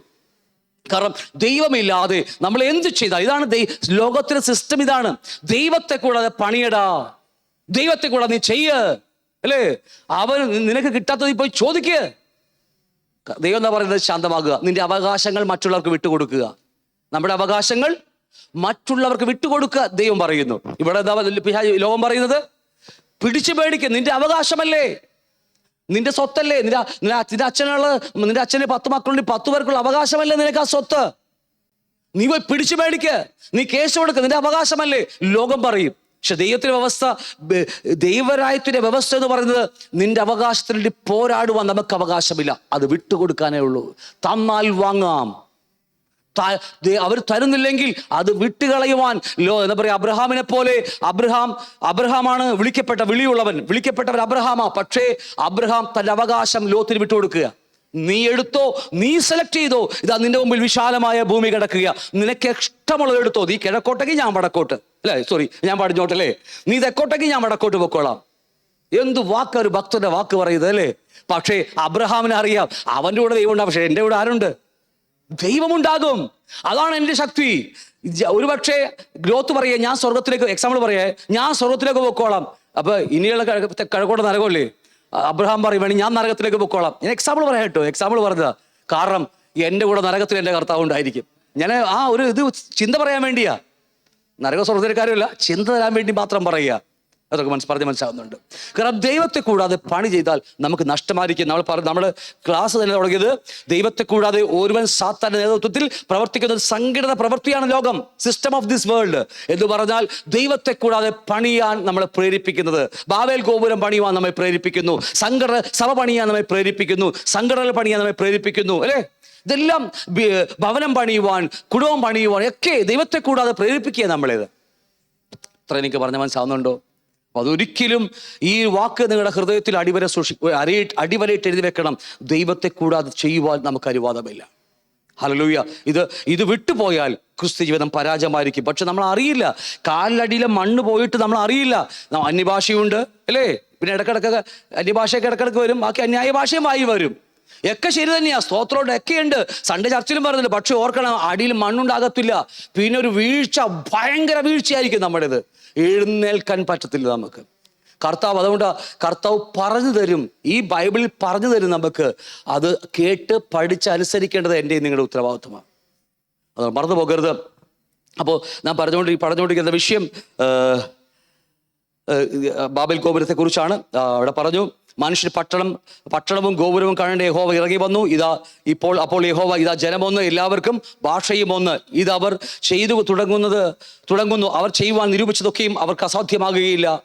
അണ്ട് പറയാ, വരുവൻ നാം ഇറങ്ങിച്ചെന്നവന്റെ അവർ തമ്മിൽ ഭാഷ തിരിച്ചറിയാതിരിപ്പാൻ അവരുടെ ഭാഷ കലക്കിക്കളയ എന്ന് പറയും. നമുക്കറിയാൻ കഴിയും. ഉൽപ്പത്തി പുസ്തകത്തിൽ നമുക്കറിയാം, ഉൽപ്പത്തി 1:28 നോഹയോട് പറയുമ്പോൾ 9:1 രണ്ട് വാക്യം നമുക്ക് കാണാൻ കഴിയും. ഒന്ന്, നിങ്ങൾ നിറഞ്ഞു പെരുകി ഭൂമിയിൽ നിറയണം. നിങ്ങൾ പെരുകി, ദൈവം അവരെ അനുഗ്രഹിച്ചു, നിങ്ങൾ സന്താനപുഷ്ടിയുള്ളവരായി, അല്ലേ? പെരുകി ഭൂമിയിൽ നിറഞ്ഞ്, ഭൂമി മുഴുവൻ നിറയാൻ വേണ്ടി വിളിച്ചത്. ബാബേലിലോ എവിടെയെങ്കിലും കൂടിയിരിക്കാൻ വേണ്ടിയല്ല ദൈവം നമ്മളെ വിളിച്ചിരിക്കുന്നത്, അല്ലേ? നമ്മൾ പറയാ, നമ്മുടെ കൂട്ടയിൽ 100 പേരുണ്ട് നമ്മുടെ സഭയിൽ, നല്ല AC ഹോളൊക്കെയാ, അടിപൊളിയാ, നമുക്ക് എല്ലാ സൺഡേ വന്ന് കൂടി ഇവിടെ തന്നെ ഇരിക്കാം, നമുക്ക് പുറത്തേക്കൊന്നും പോകണമെന്ന് പറഞ്ഞാൽ കർത്താവ് ഇതിനകത്തേക്ക് കൊണ്ടുവന്നിട്ട് ഒരു മാട്ടിനെ ഇതിനകത്തേക്ക് കിടക്കും.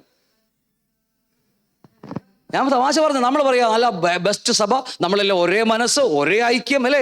സൺഡേ ആരാധിക്കുന്നു, നമ്മൾ വചനം കേട്ടു, മോളിൽ പോയി കഞ്ഞിയെ കുടിച്ച് സന്തോഷിച്ച് പിരിയുന്നു, അടുത്ത ഞായറാഴ്ച വരുന്നു, നമുക്ക് പറയാം നല്ല കൂട്ടായ്മ എന്ന് പറയും. പക്ഷെ ഓർത്താ മതി, അതിനിടയിൽ എവിടെയെങ്കിലും ഒരു മാറ്റിനെ കർത്താവ് പൊക്കിയിടും. കാരണം കർത്താവ് മാറ്റിയിടുന്നത് ചിതറിക്കാൻ വേണ്ടി. ദൈവം സഭ പുറത്തേക്ക് ഇറങ്ങിപ്പോയി ഈ ഭൂമിയിൽ നിറയാൻ വേണ്ടിയാ. ഉൽപ്പത്തി പുസ്തകത്തിൽ മത്തായി 22-ാം അധ്യായത്തിൽ നമ്മളോട് പറഞ്ഞിരിക്കുന്നത് ഗ്രേറ്റ് കമ്മീഷൻ എന്താണ്? ഗ്രേറ്റ് കമ്മീഷൻ ലോ. പിന്നെ മത്തായി അപ്പോസ്തലർ 1-ാം അധ്യായത്തിൽ 8-ാം വാക്യം എന്താ പറഞ്ഞിരിക്കുന്നത്? അപ്പോസ്തലർ 1:8 എന്താ പറഞ്ഞിരിക്കുന്നത്? നിങ്ങൾ യെരൂശലേമിൽ,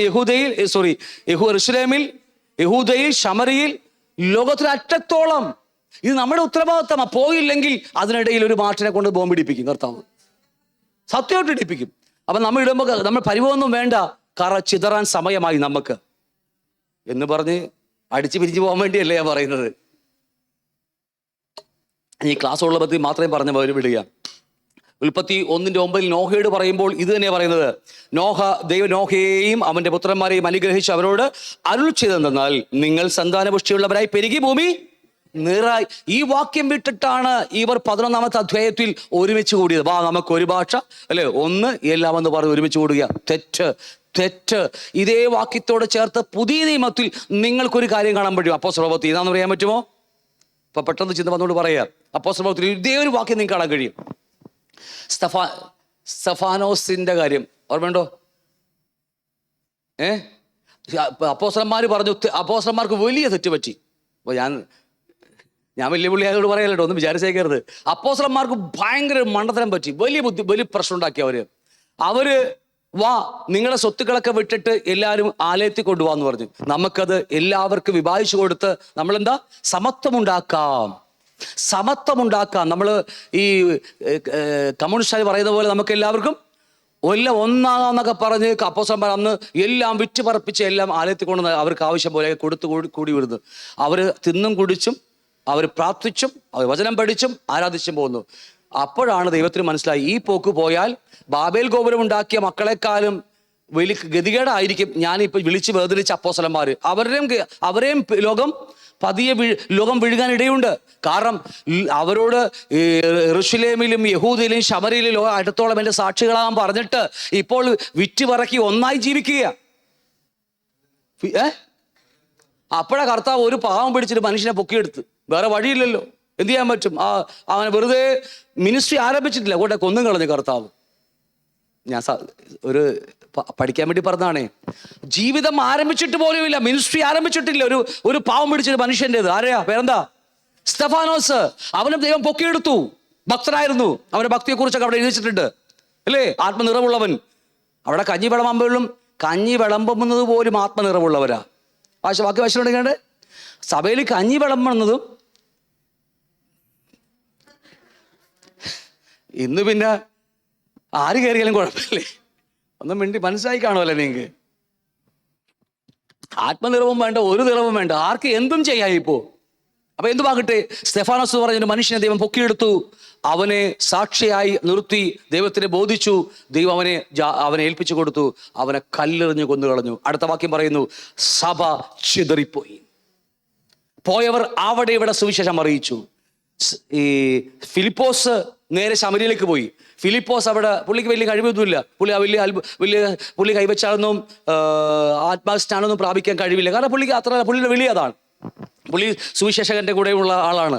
പക്ഷേ അദ്ദേഹം ശബരി പോയി സുവിശേഷം അറിയിച്ചു. ആൾക്കാർ രക്ഷിക്കപ്പെട്ടു. പക്ഷേ യെരൂശലേമിൽ നിന്ന് വീണ്ടും അപ്പോസ്തലന്മാർ വന്ന് കൈവച്ച് പ്രാർത്ഥിച്ചപ്പോൾ അവർ ആത്മനിറവ് പ്രാപിച്ചു. ആവശ്യമുള്ള നിങ്ങൾ. അപ്പൊ എന്ത് രസമാണെന്നറിയാമോ? ദൈവത്തിന് വിപരീതമായി പ്രവർത്തിച്ചാൽ പേടിക്കുന്ന വേണ്ട, കർത്താവ് നമ്മളെ ഉടച്ച് തകർത്തോളൂ. അപ്പോസ്തലന്മാർക്ക് ഒരു തെറ്റുപറ്റി അല്ലേ? ആ ചിതറിച്ചു കഴിഞ്ഞപ്പോൾ കണ്ണു തുറന്നു. പിന്നീട് അറ്റത്തോളം പേര് സഞ്ചരിക്കാൻ തുടങ്ങി. ഞാൻ എന്തുമാകട്ടെ, ഞാൻ അവരോട് ചേർത്ത് പറഞ്ഞത് മാത്രമേ ഉള്ളൂ. അപ്പൊ ഇതൊക്കെ ദൈവത്തിന് വിപരീതമായി നമ്മുടെ ഹൃദയത്തിൽ പൊക്കിക്കൊണ്ടുവിടും. ആരാണ്? സാത്താൻ, ലോകത്തിന്റെ പ്രഭു. നമ്മുടെ ഹൃദയത്തിലേക്ക് ഒരു കൂട്ടം, നമ്മൾ മാത്രം എന്നൊക്കെ പറയുന്ന ഒരു കൂട്ടം വരും. അത് തെറ്റായ പരിപാടിയെ മറന്നു പോകരുത്. ബാബേൽ ഗോപുരം പണിതു. ബാബേലിന് അർത്ഥം ആശയക്കുഴപ്പം അല്ലെങ്കിൽ കലക്കമെന്ന. ഹീബ്രു ഭാഷ പഠിച്ചാൽ അതിനർത്ഥം കലക്കമെന്ന. നമുക്കറിയാം. ബാബേൽ ഗോപുരം പണിതു. ദൈവം അതിനെ ഇറങ്ങി വന്ന് അതിനെ തകർത്തു കളഞ്ഞു. ഹല്ലേലൂയ. തകർത്തു കളഞ്ഞതായി നമുക്ക് കാണാൻ കഴിയും.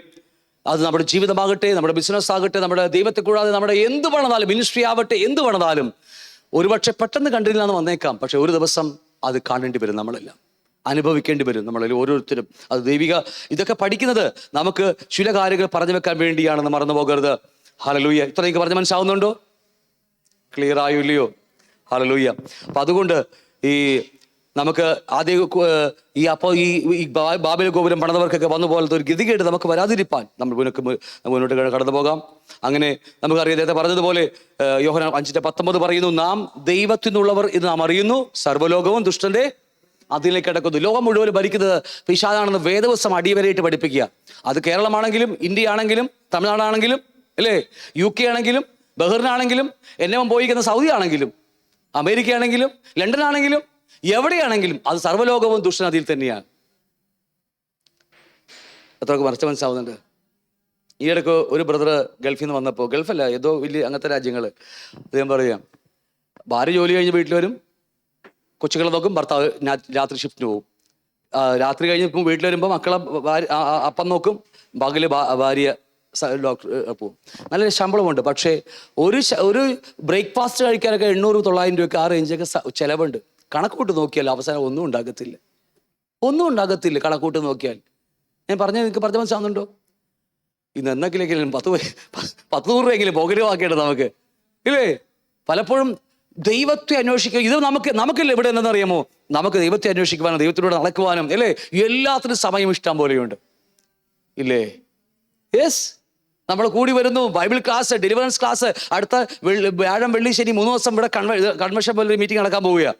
ഇന്നലെ ഞങ്ങൾ തീരുമാനിച്ചു നാളെ അതിൻ്റെയൊക്കെ വാട്സപ്പിൽ അതിൻ്റെ മീറ്റിംഗ് കാര്യങ്ങൾ വരും. അടുത്ത ആഴ്ച നമുക്ക് 3 ദിവസം കൂടുകയാണ്.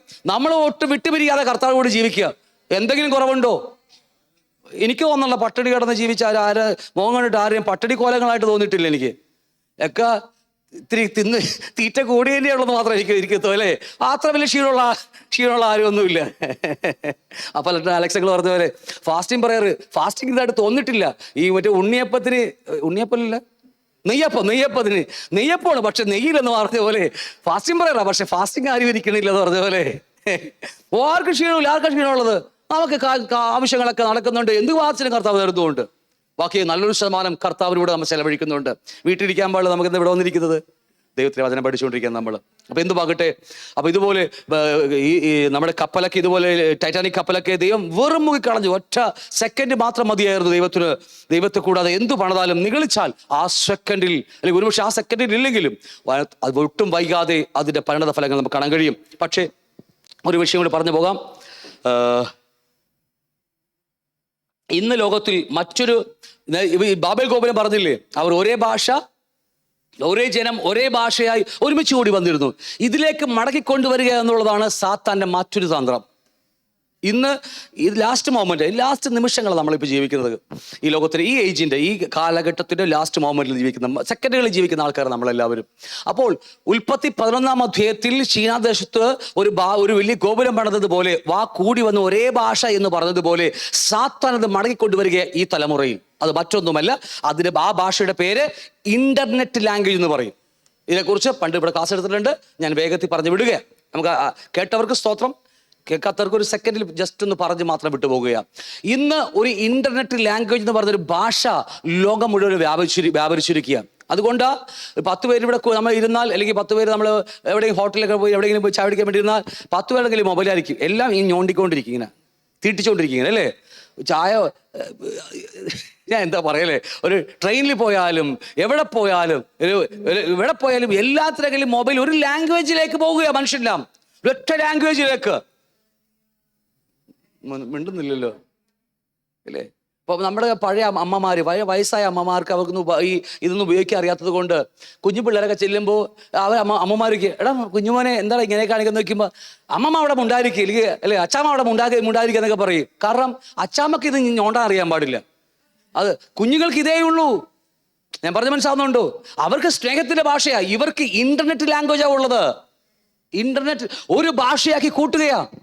ഇതിവിടെ ഇരിക്കുക, ഒരു വട്ടത്തിലിരിക്കുക നമ്മൾ. പക്ഷേ നമ്മൾ ഒരേ ഭാഷ, ഒരേ ലാംഗ്വേജിലേക്ക്, ഇന്റർനെറ്റിലൂടെ നമ്മൾ ഒരേ ലാംഗ്വേജിലേക്ക് പോവുകയാണ്. വാട്സപ്പ് ഓൺ ചെയ്തൊക്കെ ഒരേ ലാംഗ്വേജിലേക്ക് പോയിക്കൊണ്ടിരിക്കുക. നമ്മളിവിടെ 10 ശരീരമായിരിക്കെങ്കിലും നമ്മൾ ആ വാട്സപ്പിൽ നമ്മളെല്ലാം ഒരാത്മാവ്, ഒരേ ഹൃദയമായി മാറുകയാണ് നമ്മളെല്ലാവരും. ഞാൻ പറഞ്ഞ അർത്ഥം മനസ്സിലാവണം നിങ്ങൾക്ക്? അപ്പോൾ നമുക്കറിയാം, അതേക്കുറിച്ച് ഒരുപാട് കാര്യം പഠിച്ചതാ. ജിമാട്രിയെ കുറിച്ചൊക്കെ ഗൂഗിൾ ക്രോം 66666 അല്ലേ, 66 നമുക്കറിയാം. ഈ ഗ്ലോബലൈസേഷൻ എന്ന് പറഞ്ഞത് പോലും ഇന്ന് ആ ലോകത്തെ ഒരു കുടക്കീഴിൽ കൊണ്ടുവരാൻ വേണ്ടി ചെയ്തുകൊണ്ടിരിക്കുന്ന പരിപാടിയാ. ഈ ബാബേൽ ഗോപുരം തിരിച്ചു മടങ്ങി വരികയാണ് ഇപ്പോൾ. അതുകൊണ്ട് ഇറാഖിൽ ലോകത്തിലെ ഏറ്റവും വലിയ ഒരു സൂപ്പർ മാർക്കറ്റ് വന്നുകൊണ്ടിരിക്കും. പണിത് കഴിയാറായി ഇപ്പം അതിൻ്റെ ലോകത്തിലെ ഏറ്റവും വലിയ സൂപ്പർ മാർക്കറ്റ്. അത് നമുക്ക് വെളിപ്പാട് പുസ്തകത്തിലുള്ള കാര്യങ്ങൾ അതൊക്കെ. എന്തുമാകട്ടെ, അഡോബിന്റെ സിസ്റ്റം ഇത് പഠിച്ചാൽ അഡോബിലെ സൈൻ പോലും 666, കമ്പ്യൂട്ടർ വായിച്ചാൽ 666, world wide web www 66, Google Chrome എല്ലാത്തിനും എംബ്ലം എല്ലാം 66, എല്ലാം ഒരൊറ്റ ലാംഗ്വേജിലേക്ക് മടങ്ങി വന്നുകൊണ്ടിരിക്കുക. മനസ്സിലാവുന്നുണ്ട് ഞാൻ പറഞ്ഞു വരുന്നത് അല്ലേ? ഇപ്പൊ എനിക്ക് നിങ്ങൾക്ക് പേരുണ്ടെങ്കിലും ആധാർ കാർഡിൽ പേരല്ല നമ്മുടെയൊക്കെ. ദിനിൽകുമാർ എന്നുള്ള പേരേ പോയി. ഇപ്പോൾ കമ്പ്യൂട്ടർ ലോകം വായിക്കുന്നത് ആ ബാർകോഡാ വായിക്കുന്നത്, ഒരു സംഖ്യ വായിക്കുക. എൻ്റെ പേര് സംഖ്യ. ലോകത്ത് എല്ലാവരും സംഖ്യയിലേക്ക് മാറ്റപ്പെട്ടുകൊണ്ടിരിക്കുന്നു. കാരണം ഇത് അന്ത്യകാല ലക്ഷണമാണ്, അന്ത്യകാലമാണ്. അത് നമുക്ക് അതിനെക്കുറിച്ച് പഠിച്ചിട്ടുണ്ടോ ഞാൻ വിട്ടുപോകുകയെ. ഇത്ര പറഞ്ഞ മനസ്സിലായോ? അപ്പൊ ലോകം ആ തിരിച്ചു മടക്കി ഒരു ഒറ്റ ലാംഗ്വേജിലേക്ക് മടക്കിക്കൊണ്ടുവരികയാണ്. നമുക്ക് അതിനെക്കുറിച്ച് അറിയാം. ഇതും നമ്മൾ പഠിച്ചു കഴിഞ്ഞ കാര്യമാണ്. ദാനിയേൽ പ്രവാചകന് ഒരു ദർശനം ഉണ്ടായിരുന്നപ്പോൾ അതിനെ 6 നമ്മൾ മുറിച്ച്, നമ്മൾ ഇതൊക്കെ മുറിച്ചുണ്ടാക്കാൻ ഒരുപാട് സമയം മുടക്കിയിട്ട് ഞാനതൊക്കെ മുറിച്ചൊക്കെ ഉണ്ടാക്കി. തലയും നെഞ്ചും ഈ അരഭാഗവും തൊടയും കാലൊക്കെ ഒരു മനുഷ്യനെ കട്ട് ചെയ്യാനൊക്കെ ഒരുപാട് കഷ്ടപ്പെട്ടിട്ടാണ് ഇതൊക്കെ ഉണ്ടാക്കിയത്. ഇനി എന്തായാലും ഈ സൺഡേ നമുക്കിനി ലാപ്ടോപ്പിലിട്ട ക്ലാസ് ഞാൻ കാണിക്കത്തില്ല, പക്ഷേ ഇതൊക്കെ കണ്ടാൽ ഒറ്റയടിക്ക് മനസ്സിലാവും. ഇതൊക്കെ ഞാൻ ദാനിയേൽ പ്രവചന പുസ്തകം ഒരു 19 മണിക്കൂർ വരുന്ന ക്ലാസ് ഉണ്ട് നമുക്ക്, ദാനിയേൽ പ്രവചന പുസ്തകം മാത്രം. ഇതൊക്കെ ആഴമായി പഠിപ്പിക്കുന്നുണ്ട് ഇതിനെക്കുറിച്ചൊക്കെ ഓരോ കാര്യങ്ങളും. ഈ ക്ലിയോപാട്ര എന്നൊക്കെ പറയുന്ന കുറേ ലേഡികളെ കുറിച്ച് നമുക്കൊക്കെ അറിയാം. ഇതൊക്കെ ഈ ദാനിയേൽ പ്രവചന പുസ്തകത്തിലുള്ള വാക്കുകൾ അതൊക്കെ, ആ ലേഡി അതൊക്കെ. ഇതൊക്കെ എന്തുകൊണ്ടാ ഈ തെക്കേ രാജാവിൻ്റെ മോള വടക്കേ രാജാവിൻ്റെ മോന് കൊടുത്തു? അതിനിടയിലുള്ള ഇസ്രായേൽ മക്കൾ അതിന് ഇടയിൽ കിടക്കുക. ഇവർക്ക് എന്നും പ്രശ്നങ്ങളാണ്. കാരണം രണ്ടുപേരും തമ്മിൽ യുദ്ധമാണ്. ഈ ഇടയിൽ കിടന്ന് അനുഭവിക്കുന്ന മുഴുവൻ ഇസ്രായേൽ മക്കൾ. ഇങ്ങനെ ഒരുപാട് ചരിത്രങ്ങളൊക്കെ നമുക്ക് കാണാൻ കഴിയും. ഇതൊക്കെ പുതിയ നിയമസഭയോടുള്ള അല്പമായിട്ട് ബന്ധപ്പെട്ട് കിടക്കുക. അപ്പോൾ എന്തുവാകട്ടെ, നെബൂഖദ്നേസർ സ്വപ്നം കണ്ടപ്പോൾ ഇത് 6 മുറിച്ച് പഠിച്ചു. ബാബിലോൺ, മേദ്യ, പേർഷ്യ, ഗ്രീക്ക്, റോം, ഇന്നത്തെ പറയുന്ന യൂറോപ്യൻ ഈ നമ്മുടെ എന്താണ് കല്ലും മണ്ണും കളിമണ്ണും ഇരുമ്പും കൂടി ചേരാതെ ഡെമോക്രസി ജനാധിപത്യം. അങ്ങനെ അത് കഴിഞ്ഞ് 6ാമത്തെ ഒരു രാജ്യമുണ്ട്. അത് 10 രാജ്യങ്ങൾ അടങ്ങുന്ന യൂറോപ്യൻ കൺട്രി. നമുക്കെല്ലാം അറിയാം, പഠിച്ചതാ ഇവിടെ. 10 രാജ്യങ്ങൾ അടങ്ങുന്ന ഒരു യൂറോപ്യൻ യൂണിയൻ ഭൂമിയെ ഭരിക്കാൻ വരും. അത് വേറൊന്നുമല്ല, എതിർ ക്രിസ്തുവാണെന്നൊക്കെ പറഞ്ഞ് നമ്മൾ പഠിച്ചു. അദ്ദേഹത്തെ സഹായിപ്പാൻ റോമിൽ നിന്ന് 7 മലകളുടെ മുകളിൽ നിന്ന് റോമിൽ നിന്ന് ഒരു വ്യക്തി, കള്ളപ്രവാചകൻ എന്ന് പറഞ്ഞ ഒരാൾ ഈ അന്തിക്രിസ്തുവിനെ അല്ലെങ്കിൽ എതിർ ക്രിസ്തുവിനെ സഹായിക്കാൻ കടന്നു വരുമെന്നൊക്കെ നമ്മൾ അല്പമായിട്ട് പല ക്ലാസ്സുകളിൽ പഠിച്ചിട്ടുണ്ട്. അതുകൊണ്ടാണ് ഈ ഏക ലാംഗ്വേജ്, ഒരേ ഭാഷ ഇപ്പോൾ വന്നുകൊണ്ടിരിക്കുന്നത്. ഈ എതിർ ക്രിസ്തു അല്ലെങ്കിൽ അന്തിക്രിസ്തു വാക്കില്ല, എതിർ ക്രിസ്തു, ആന്റി ക്രൈസ്റ്റ്. ഈ എതിർ ക്രിസ്തു എന്ന വ്യക്തിക്ക് ഭൂമി മുഴുവൻ ഭരിക്കണമെങ്കിൽ 3000-ഓളം ഭാഷകളാണ് ഇന്ന് ഭൂമിയിലുള്ളത്, അല്ലേ? എൻ്റെ ഓർമ്മ 3000-ഓളം ഭാഷകളാണ് ഇന്ന് ഭൂമിയിലുള്ളത്. ഇത് എല്ലാத்தைയും പറഞ്ഞു വരുമ്പോൾ ഇപ്പോൾ മലയാളത്തിൽ നിന്ന് ഇംഗ്ലീഷ് ഹിന്ദിയിലേക്ക് ട്രാൻസ്ലേറ്റ് വരുമ്പോൾ എന്തോരം സമയം പിടിക്കും. അതുകൊണ്ടാണ് ഇന്റർനെറ്റ് ലാംഗ്വേജ് അല്ലെങ്കിൽ ബാർകോഡുകൾ, സംഖ്യയോടുള്ള കളികളൊക്കെ ഒറ്റ ലാംഗ്വേജായി ഈ ഭൂമിയിൽ വന്നിരിക്കുന്നത്. ഞാൻ പറഞ്ഞ് മനസ്സിലാവുന്നുണ്ടോ? അപ്പൊ അതുകൊണ്ട് ഇതെല്ലാം സംഭവിക്കണം. ഈ കാലഘട്ടത്തിൽ ഒരു വ്യക്തിക്ക് ഈ ഭൂമി മുഴുവനും 262 രാജ്യങ്ങൾ ഭരിക്കണമെങ്കിൽ ഒറ്റ ലാംഗ്വേജിൽ, ഒറ്റ ഭാഷയിൽ ഒതുങ്ങിയേ മതിയാകത്തുള്ളൂ. അത് ഭാഷയുടെ വര 666 ഇന്റർനെറ്റ് ലാംഗ്വേജ് എന്ന് പറയുന്നത്. അതിനുശേഷമാണ് കൈ തൊടാതെ പർവ്വതത്തുനിന്ന് കല്ല് പറഞ്ഞു വന്ന് ബിംബത്തെ മുഴുവൻ ഇടിച്ചു തകർത്ത്, അല്ലേ, ജാതീയ ഭരണ സംവിധാനങ്ങൾ മുഴുവൻ തകർത്തു കളഞ്ഞിട്ട് ഈ ഭൂമിയിൽ കർത്താവ് രാജാവായി വാഴുന്നതിനെ കുറിച്ചൊക്കെ നമ്മൾ ആഴമായി പഠിച്ചു കഴിഞ്ഞ കാര്യമാണ്.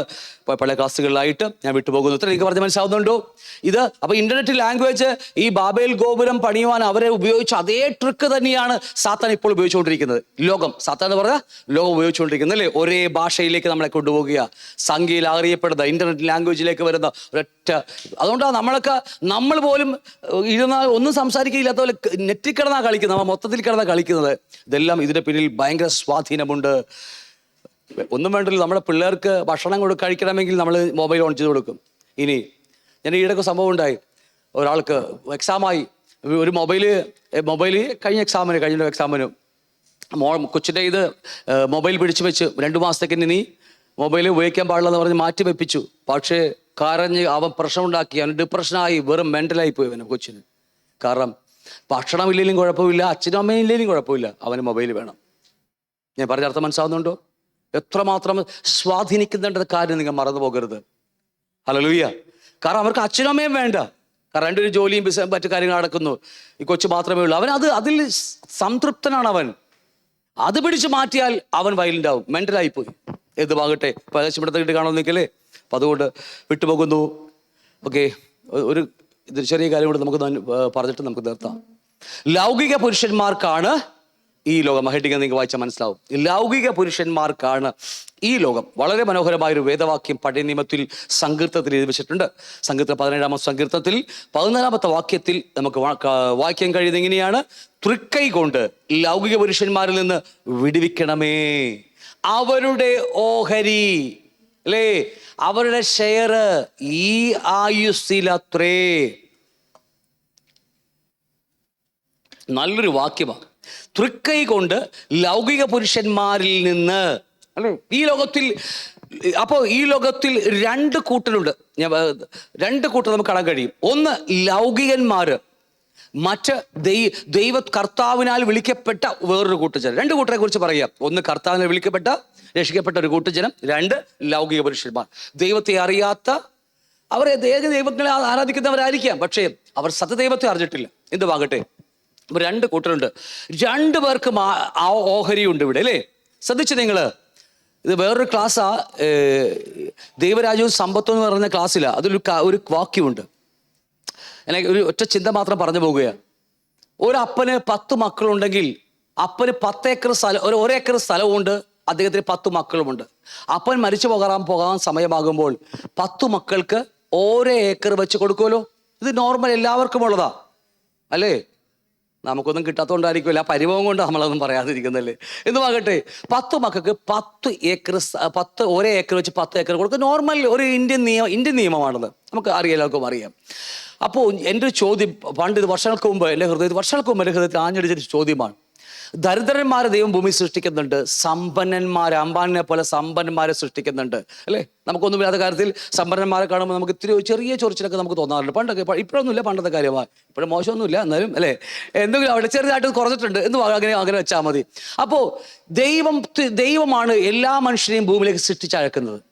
അപ്പോൾ ദൈവത്തിൻ്റെ മക്കളല്ല നമുക്കറിയാം, എങ്കിൽ പോലും സൃഷ്ടികളാണ്. ആ സൃഷ്ടികളാണെങ്കിൽ അവർക്ക് എല്ലാവർക്കും ഒരേപോലെ സമ്പത്ത് വേണം. ആണോ? വേണമല്ലോ, അല്ലേ? അപ്പോൾ ദൈവം ചിലരെ സമ്പന്നന്മാരായി സൃഷ്ടിക്കുന്നു, അംബാനിയെ മറ്റു വ്യക്തിയെ പോലെ. ചിലരെ ദരിദ്രന്മാരായി, ഒന്നുമില്ലാത്ത ലാസറെ പോലെ ഒരു വക ഒന്നുമില്ലാത്ത ആൾക്കാരെ പോലെ ദൈവം സൃഷ്ടിക്കുന്നു. അപ്പോൾ ദൈവം അനീതിയുള്ള ദൈവമല്ലേ എന്നൊരു ചോദ്യം വർഷങ്ങൾക്ക് മുമ്പ് ഞാൻ ഉലൂഫിന്റെ കറങ്ങിയ ശേഷം എൻ്റെ ജീവിതത്തിലേക്ക് ആഞ്ഞടിച്ചൊരു ചോദ്യമാണ്. ദൈവം അനീതിയുള്ള ദൈവമല്ലേ, അല്ലേ? അങ്ങനെ സൃഷ്ടിക്കുന്നത് എന്തിനു വേണ്ടി ദൈവം? ഇതെല്ലാവർക്കും ഒരേപോലെ കൊടുത്താൽ പോരെ? അന്ന് എനിക്ക് കിട്ടിയ ഒരു ചിന്തയും വചനം, മറ്റേ ക്ലാസ്സിൽ ആഴമായി പഠിക്കും നമ്മൾ. എന്നാലും ഞാൻ അതിനോട് ഒരു ചിന്ത പറഞ്ഞു പോവുകയാണ്, ജസ്റ്റ് നിങ്ങൾക്ക് അറിയാൻ വേണ്ടി. നിങ്ങൾക്കൊരു മർമ്മമാ, നിങ്ങൾ ഹൃദയത്തിൽ സൂക്ഷിച്ചിട്ടോ. അതിങ്ങനെയാണ്, ദൈവം ഭൂമിയിലേക്ക് 1000 പേരെ, എക്സാമ്പിൾ 1000 പേരെ ജനിപ്പിച്ചിട്ടുണ്ടെങ്കിൽ ഈ 1000 പേർക്കും മനുഷ്യന്റെ കണ്ണിൽ ഒരു 100 പേര് സമ്പന്നന്മാർ, ബാക്കി 900 പേര് ദരിദ്രന്മാർ. നമ്മുടെ മനുഷ്യന്റെ കണ്ണിൽ അവനൊന്നുമില്ലാത്തവൻ, അവൻ ചേരിയിൽ ജനിച്ചവൻ, ഒന്നുമില്ല, അവനൊന്നുമില്ലാത്തവനാ. പക്ഷെ അവരങ്ങനെയല്ല, അവൻ നല്ല കുടുംബത്തിൽ ജനിച്ചവരാ. അവർ അവൻ്റെ അപ്പൻ ഡോക്ടറാന്നൊക്കെ പറഞ്ഞ് അവൻ ചിലരെ പൊക്കി വയ്ക്കും. അപ്പോൾ ഒന്ന് ഓർക്കണമേ, ദൈവം ഒരിക്കലും അങ്ങനെ ചെയ്യൂ? അനീതിയല്ലേ ഇത്? പക്ഷെ ഒരു കാര്യം ഓർക്കണം, ദൈവം ഈ ഭൂമിയിൽ സൃഷ്ടിക്കുന്ന സകല മനുഷ്യർക്കും ഒരേപോലെയാണ് കൊടുക്കുന്നത്. ഇത് നിങ്ങൾക്കൊരു പക്ഷേ ഉൾക്കൊള്ളുവാൻ ഈ ദൈവരാജ്യത്തിലെ വചനം കയറിയാൽ മാത്രമേ, കയറുന്നവർക്ക് പെട്ടെന്ന് ഞാൻ പറഞ്ഞ വെളിപ്പാട് മനസ്സിലാകും. അല്ലാത്തവർക്ക് ഇത് ഉൾക്കൊള്ളാൻ കഴിയത്തില്ലത് ഞാൻ പറഞ്ഞ വാക്കിൽ. കാരണം ദൈവരാജ്യത്തിൻ്റെ വചനത്തിലൂടെ മാത്രമേ നമുക്ക് ഈ മർമ്മങ്ങൾ മനസ്സിലാകത്തുള്ളൂ. കാരണം ഇവിടെ ജനിപ്പിക്കുന്ന സകല മനുഷ്യർക്കും ഒരേപോലെയാണ് ദൈവം പ്രതിഫലം കൊടുക്കുന്നത്, നന്മകൾ കൊടുക്കുന്നത്. മനുഷ്യന്റെ കണ്ണിൽ കൂടെ നോക്കിയാൽ ഇല്ല, അവന് സമ്പത്തുണ്ട്, ഇവന് സമ്പത്തില്ല. പക്ഷേ 2 പേർക്കും ഓഹരിയുണ്ട്. ഈ വാക്യമാ, അവരുടെ ആ ഓഹരി, ലൗകിക പുരുഷന്മാരെ കുറിച്ച് പറയുമ്പോൾ അവരുടെ ഓഹരി ഈ ആയുസ്. ശ്രദ്ധിച്ചേ, വാക്കുകൾ ശ്രദ്ധിച്ചേ. മറ്റു ആഴമായ ക്ലാസ്സാ, കർത്താവ് അനുവദിച്ച എനിക്കറിയത്തില്ല എങ്ങനെയൊക്കെ പോകുന്നത്. അതൊക്കെ നല്ല രസമാണ് പഠിക്കാനായിട്ട്. തൃക്കൈ കൊണ്ട് ലൗകിക പുരുഷന്മാർ, ലോകപുരുഷന്മാർ, ദൈവത്തെ അറിയാത്ത പുരുഷന്മാർ, ലോകത്തിൽ മാത്രം ജീവിക്കുന്ന മനുഷ്യർ, ലൗകിക പുരുഷന്മാരിൽ നിന്ന് വിടുവിക്കണമേ. എന്നിട്ട് ഒരു ഭക്തൻ പറയുക, അവരുടെ ഓഹരി, ലൗകിക പുരുഷന്മാരുടെ ഓഹരി ഈ ആയുസ്സിലാണ്. അങ്ങനെയെങ്കിൽ ഈ ഭക്തന്റെ ഓഹരി എവിടെ ഇരിക്കുന്നത്? അതാണ്, ഈ മർമ്മമാണ് നമ്മൾ ഗ്രഹിക്കേണ്ടത്. ഞാൻ ഈ ഭൂമിയിൽ ജനിച്ചു, ഒരു മിഡിൽ ക്ലാസ് ആയിട്ട് ജനിച്ചു വിചാരിച്ചു, എന്ന് ഒരു സമ്പന്നനായിട്ട് ജനിച്ചു, ഭാവിച്ചാണ് ദരിദ്രനായിട്ട് ജനിച്ചു. അപ്പോൾ ഞാൻ വലിയ വിലയൊന്നും കൊടുക്കത്തില്ല ഈ പുള്ളിക്ക്, കാരണം വലിയ ഒന്നുമില്ലല്ലോ. ലാസർ മുമ്പിൽ കിടന്നപ്പോൾ ഒന്നും നോക്കിയിട്ടില്ല, പിന്നീട് അല്ലേ, അപ്പോൾ ഒന്നും വിലയില്ല. പക്ഷേ ഇദ്ദേഹത്തിനും സമ്പത്തുണ്ട്. ഇദ്ദേഹത്തിന് സമ്പത്ത് ഒരേപോലെ, എനിക്ക് അതുപോലെ ഒരേപോലെ കൊടുത്തിട്ടുണ്ട്. പക്ഷേ ഇദ്ദേഹത്തിന്റെ ബാങ്കിലില്ല, ഇവിടെ ലൗകിക ഇവിടെ ഇല്ല. ഇദ്ദേഹത്തിന്റെ ധനം സ്വർഗത്തിലായിരിക്കുന്നത്. എൻ്റെ ധനം ഈ ആയുഷിൽ ദൈവം തന്നു. ഒത്തിരി ബുദ്ധിമുട്ടാ പിടിച്ചെടുക്കാനായിട്ട്. ദരിദ്രന്റെ സമ്പത്ത് ദൈവം കൊടുത്തിട്ടുണ്ട്, അതവൻ സ്വർഗത്ത് അവന്റെ യഥാർത്ഥ ഭവനത്തിൽ വെച്ചിരിക്കുക. എൻ്റെ സമ്പത്ത് അതെനിക്ക് ലൗകിക പുരുഷനായതുകൊണ്ട് എനിക്ക് ഇവിടെ നൽകി. ഇനി അങ്ങനെയാണെങ്കിൽ ഞാൻ നരകത്തിൽ പോകണം, ദൈവം എന്നെ നരകത്തിൽ പോകാൻ വേണ്ടിയാണ് സൃഷ്ടിച്ചത്? അല്ല. എങ്ങനെയാണെന്നറിയാമോ? എൻ്റെ ഈ ലൗകിക നന്മകൾ കൊണ്ട്, ഈ ഓഹരി കൊണ്ട് ഞാൻ അവിടെ സമ്പാദിക്കണം. ഇതിനെ എന്താ പറയുക, യൂറോ മണി അല്ലല്ലോ, എന്താ പറയില്ല, ഈ അമേരിക്കയുടെ മണിയുടെ പൈസ എന്താ, ഡോളർ ഇന്ത്യയെ കൊണ്ട് വന്നിട്ട് ഇന്ത്യൻ മണി ആക്കണം. മനസ്സിലാവുന്നുണ്ടോ? ഇന്ത്യൻ മണി അമേരിക്കയിൽ ഡോളർ ആക്കുന്നത് പോലെ എൻ്റെ ഈ ലൗകിക സമ്പത്ത് കൊണ്ട് ഗ്രഹിക്കാൻ കഴിയുന്നുണ്ടോ നിങ്ങൾക്ക്? ഓക്കെ, സമ്പത്ത് കൊണ്ട് ഞാൻ അത് സ്വർഗീയ സമ്പത്താക്കി മാറ്റണം. ഇവൻ രക്ഷയുണ്ട്. എന്നാ ഇവിടെയോ ഡിന്നിൽ ഇന്നും ചിക്കൻ കഴിച്ചിട്ട് വയർന്നിരിപ്പിച്ച് അടക്കുക. രാവിലെ പോകുമ്പോൾ എല്ലാം കണ്ടപ്പോൾ പറഞ്ഞതാ. പിറ്റേ ദിവസം കാർ കൊണ്ട് പോകുമ്പോൾ അഹങ്കാരം ഒന്ന് സ്പീഡ് കുറച്ച് പോകാൻ പാടില്ലേ, ഇവൻ ഇങ്ങനെ ഓടിച്ചു പോണത്, അവന് തള്ളിപ്പാന്നൊക്കെ നാട്ടുഭാഷ പറയുന്നത്, അവനെ തള്ളിപ്പാന്നൊക്കെ പറയും ഇല്ലേ. പതിയെ സ്വർഗീയ സമ്പത്ത് പതിയെ കുറയാൻ തുടങ്ങും. പറഞ്ഞ് മനസ്സിലാവുന്നുണ്ടോ? ഇവിടെ പിറുപിറുത്ത് അത് മുഴുവനും നഷ്ടപ്പെട്ടുകൊണ്ടിരിക്കുകയാണ്. ആ സമയത്ത് കുഴപ്പമില്ല, ദൈവം കൊടുക്കട്ടെ, പുള്ളി ചെയ്യട്ടെ, അനുഗ്രഹിക്കപ്പെടും. പക്ഷേ അപ്പോൾ സ്വർഗീയ സമ്പത്ത് അവിടെ തന്നെ ഇരിക്കും. ഇവിടെ നിന്ന് അവിടെ ചെല്ലുമ്പോൾ അത് സമ്പത്ത് അവിടുത്തെ അനുഗ്രഹമായിരിക്കും. അത് പിറുപിറുത്ത് അത് നഷ്ടമാക്കാം.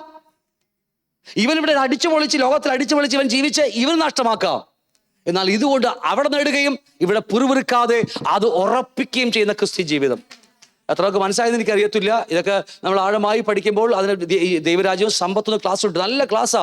നമുക്ക് എങ്ങനെ സമ്പത്ത് ഉണ്ടാക്കാൻ പറ്റും, എങ്ങനെ സമ്പത്ത് കൈകാര്യം ചെയ്യണം എന്നൊക്കെ ഒരു ക്ലാസ് ഉണ്ട്. അത് വിട്ടുപോകുക. അപ്പോൾ ഈ 17 വാക്യം പറയുക, തൃക്കൈ കൊണ്ട് ലൗകിക പുരുഷന്മാർ, ഭക്തൻ പറയുക, തൃക്കൈ കൊണ്ട് ലോകപുരുഷന്മാർ, ലോകത്തിൽ മാത്രം ആശ്രയം വെച്ചിരിക്കുന്ന ലൗകിക പുരുഷന്മാരെന്ന് എന്നെ വിടുവിക്കണമേ. എന്നിട്ട് പറയാ, അവരുടെ ഓഹരി ഇവിടെയാ. അവരിവിടെയുള്ളതേ സംസാരിക്കത്തുള്ളൂ, അവരിവിടുത്തെ മോഹങ്ങളെ സംസാരിക്കത്തുള്ളൂ. അതുകൊണ്ട് ഞാൻ അവരെ കൂടെ കൂടിയാൽ അത് മുഴുവൻ എൻ്റെ തലയിൽ കയറും. പറഞ്ഞ മനസ്സിലാവുന്നുണ്ടോ? നീ അല്ലേ തൃക്കൈ കൊണ്ട് ലൗകിക പുരുഷന്മാരെന്ന് എന്നെ വിടുവിക്കണമേ, അവരുടെ ഓഹരി ഈ ആയുസ്സിൽ അത്രേ. അപ്പൊ ദൈവം അവിടെ ഓഹരി വെച്ചിരിക്കുക. അപ്പൊ ലൗകിക പുരുഷന്മാർക്കൊരു ഓഹരിയുണ്ട്. ആണോ ഇല്ലയോ? യെസ്. അത് ഈ ആയുസ്സിലാണ്, ഈ ആയുസ്സിൽ ആണെന്ന് മറന്നു പോകരുത്. അതുകൊണ്ട് ഈ ആയുസ്സിൽ സമ്പത്ത് എങ്ങനെ കൈകാര്യം ചെയ്യണമെന്നത് വളരെ ഇമ്പോർട്ടൻ്റ് വിഷയമാണ്. നമുക്കറിയാം, ഇഷ്ടം പോലെ നമ്മുടെ മുമ്പിലൊക്കെ സാക്ഷ്യങ്ങളായി കിടക്കുന്നുണ്ട്. ദൈവത്തിന് വേണ്ടി വാരി വിതറി കൊടുത്തവർ ഇന്ന് പട്ടിണി കിടക്കുന്ന ആൾക്കാരെ എനിക്കറിയാം.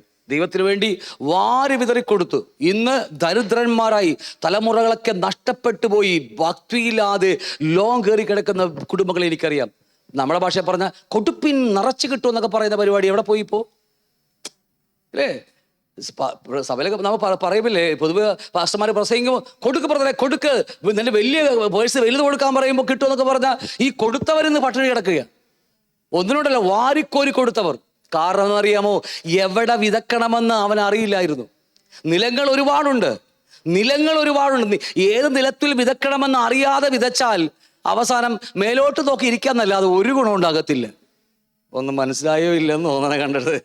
ഓക്കെ, വളരെ നമ്മൾ ചിന്തിച്ച് ചെയ്യേണ്ട കാര്യങ്ങളുണ്ട്. വെറുതെ മടി നിറച്ച് കിട്ടുമെന്നൊക്കെ പറയും വ്യാമോഹങ്ങളൊക്കെ നമുക്ക് നമ്മളകത്തെ കയറ്റി വിടുമ്പോൾ ഓർക്കണം, ഇത് നമുക്കുള്ള ചതിയ പാരയാണ് നമുക്കുള്ള വരുന്നുകൊണ്ടിരിക്കുന്നത്. എന്തുമാകട്ടെ, അതുകൊണ്ട് 2 തീമോഥെയോസ് 4:10 പറയുന്നു, ദേമാസ് ഈ ലോകത്തെ സ്നേഹിച്ചിട്ട് എന്നെ വിട്ട്. നമുക്ക് കഴിഞ്ഞ ദിവസം പഠിച്ചതാണ്. ഈ പുള്ളിക്കാരൻ സഭയെ വന്ദനം പറയുന്ന ഒരു ശുശ്രൂഷക്കാരനായിരുന്നു ദേമാസ് അല്ലേ?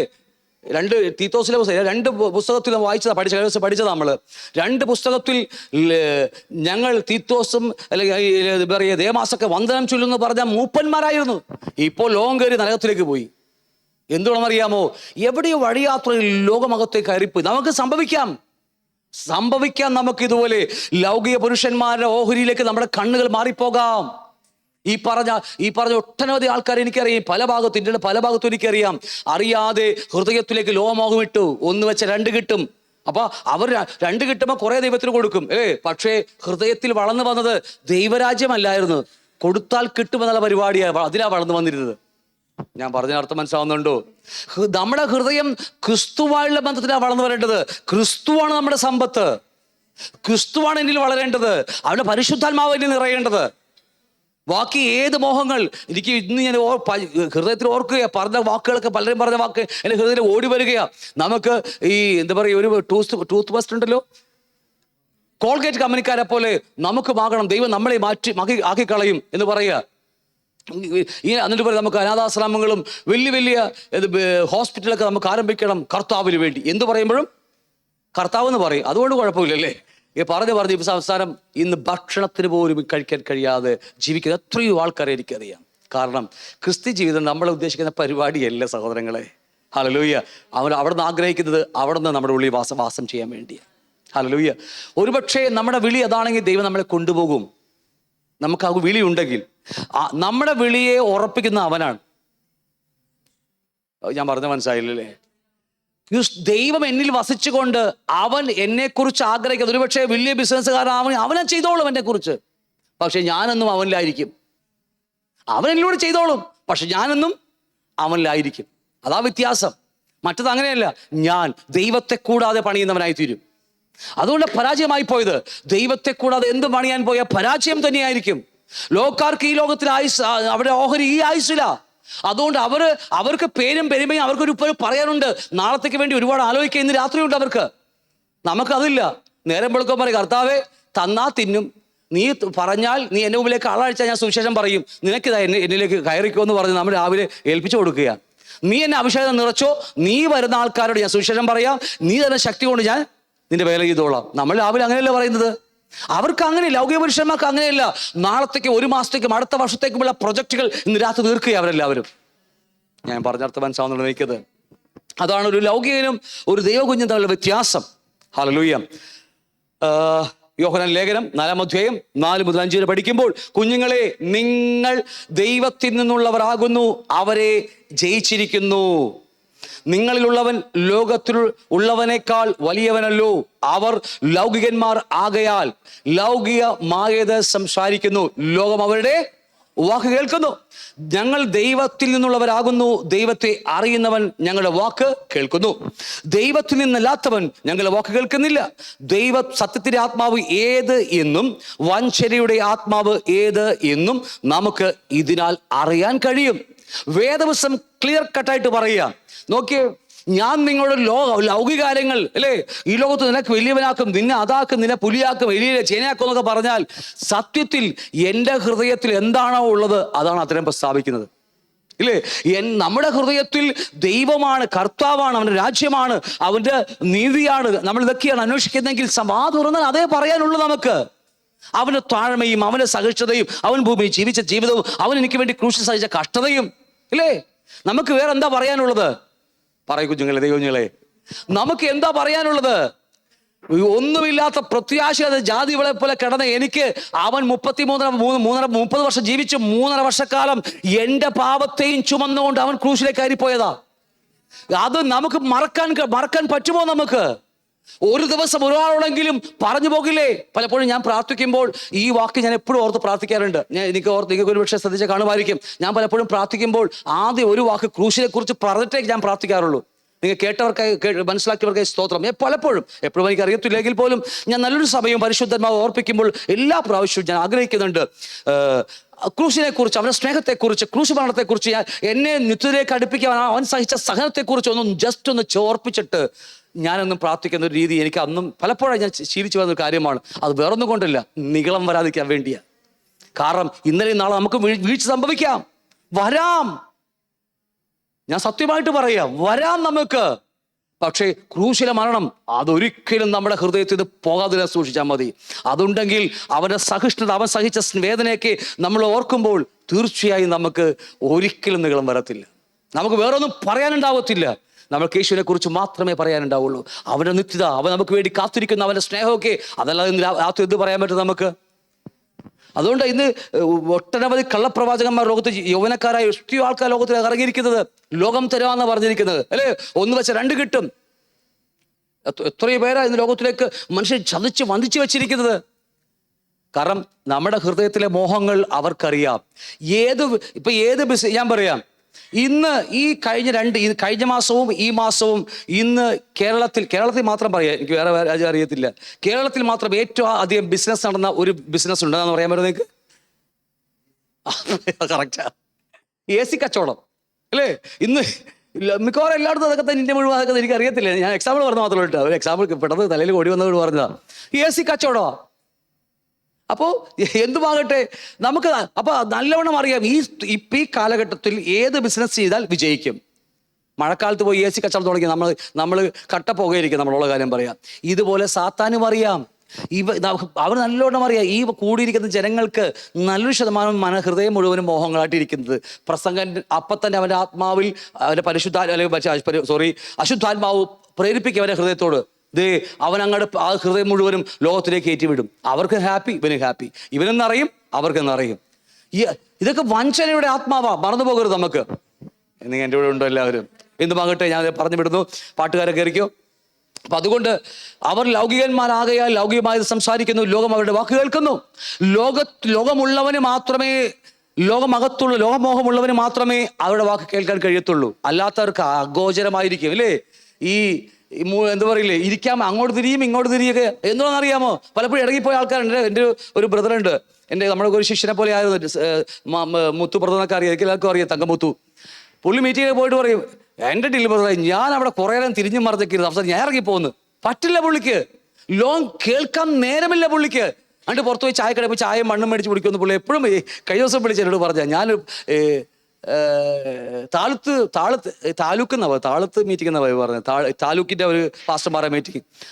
ലോകം പ്രസവിച്ചുകൊണ്ടിരിക്കുക.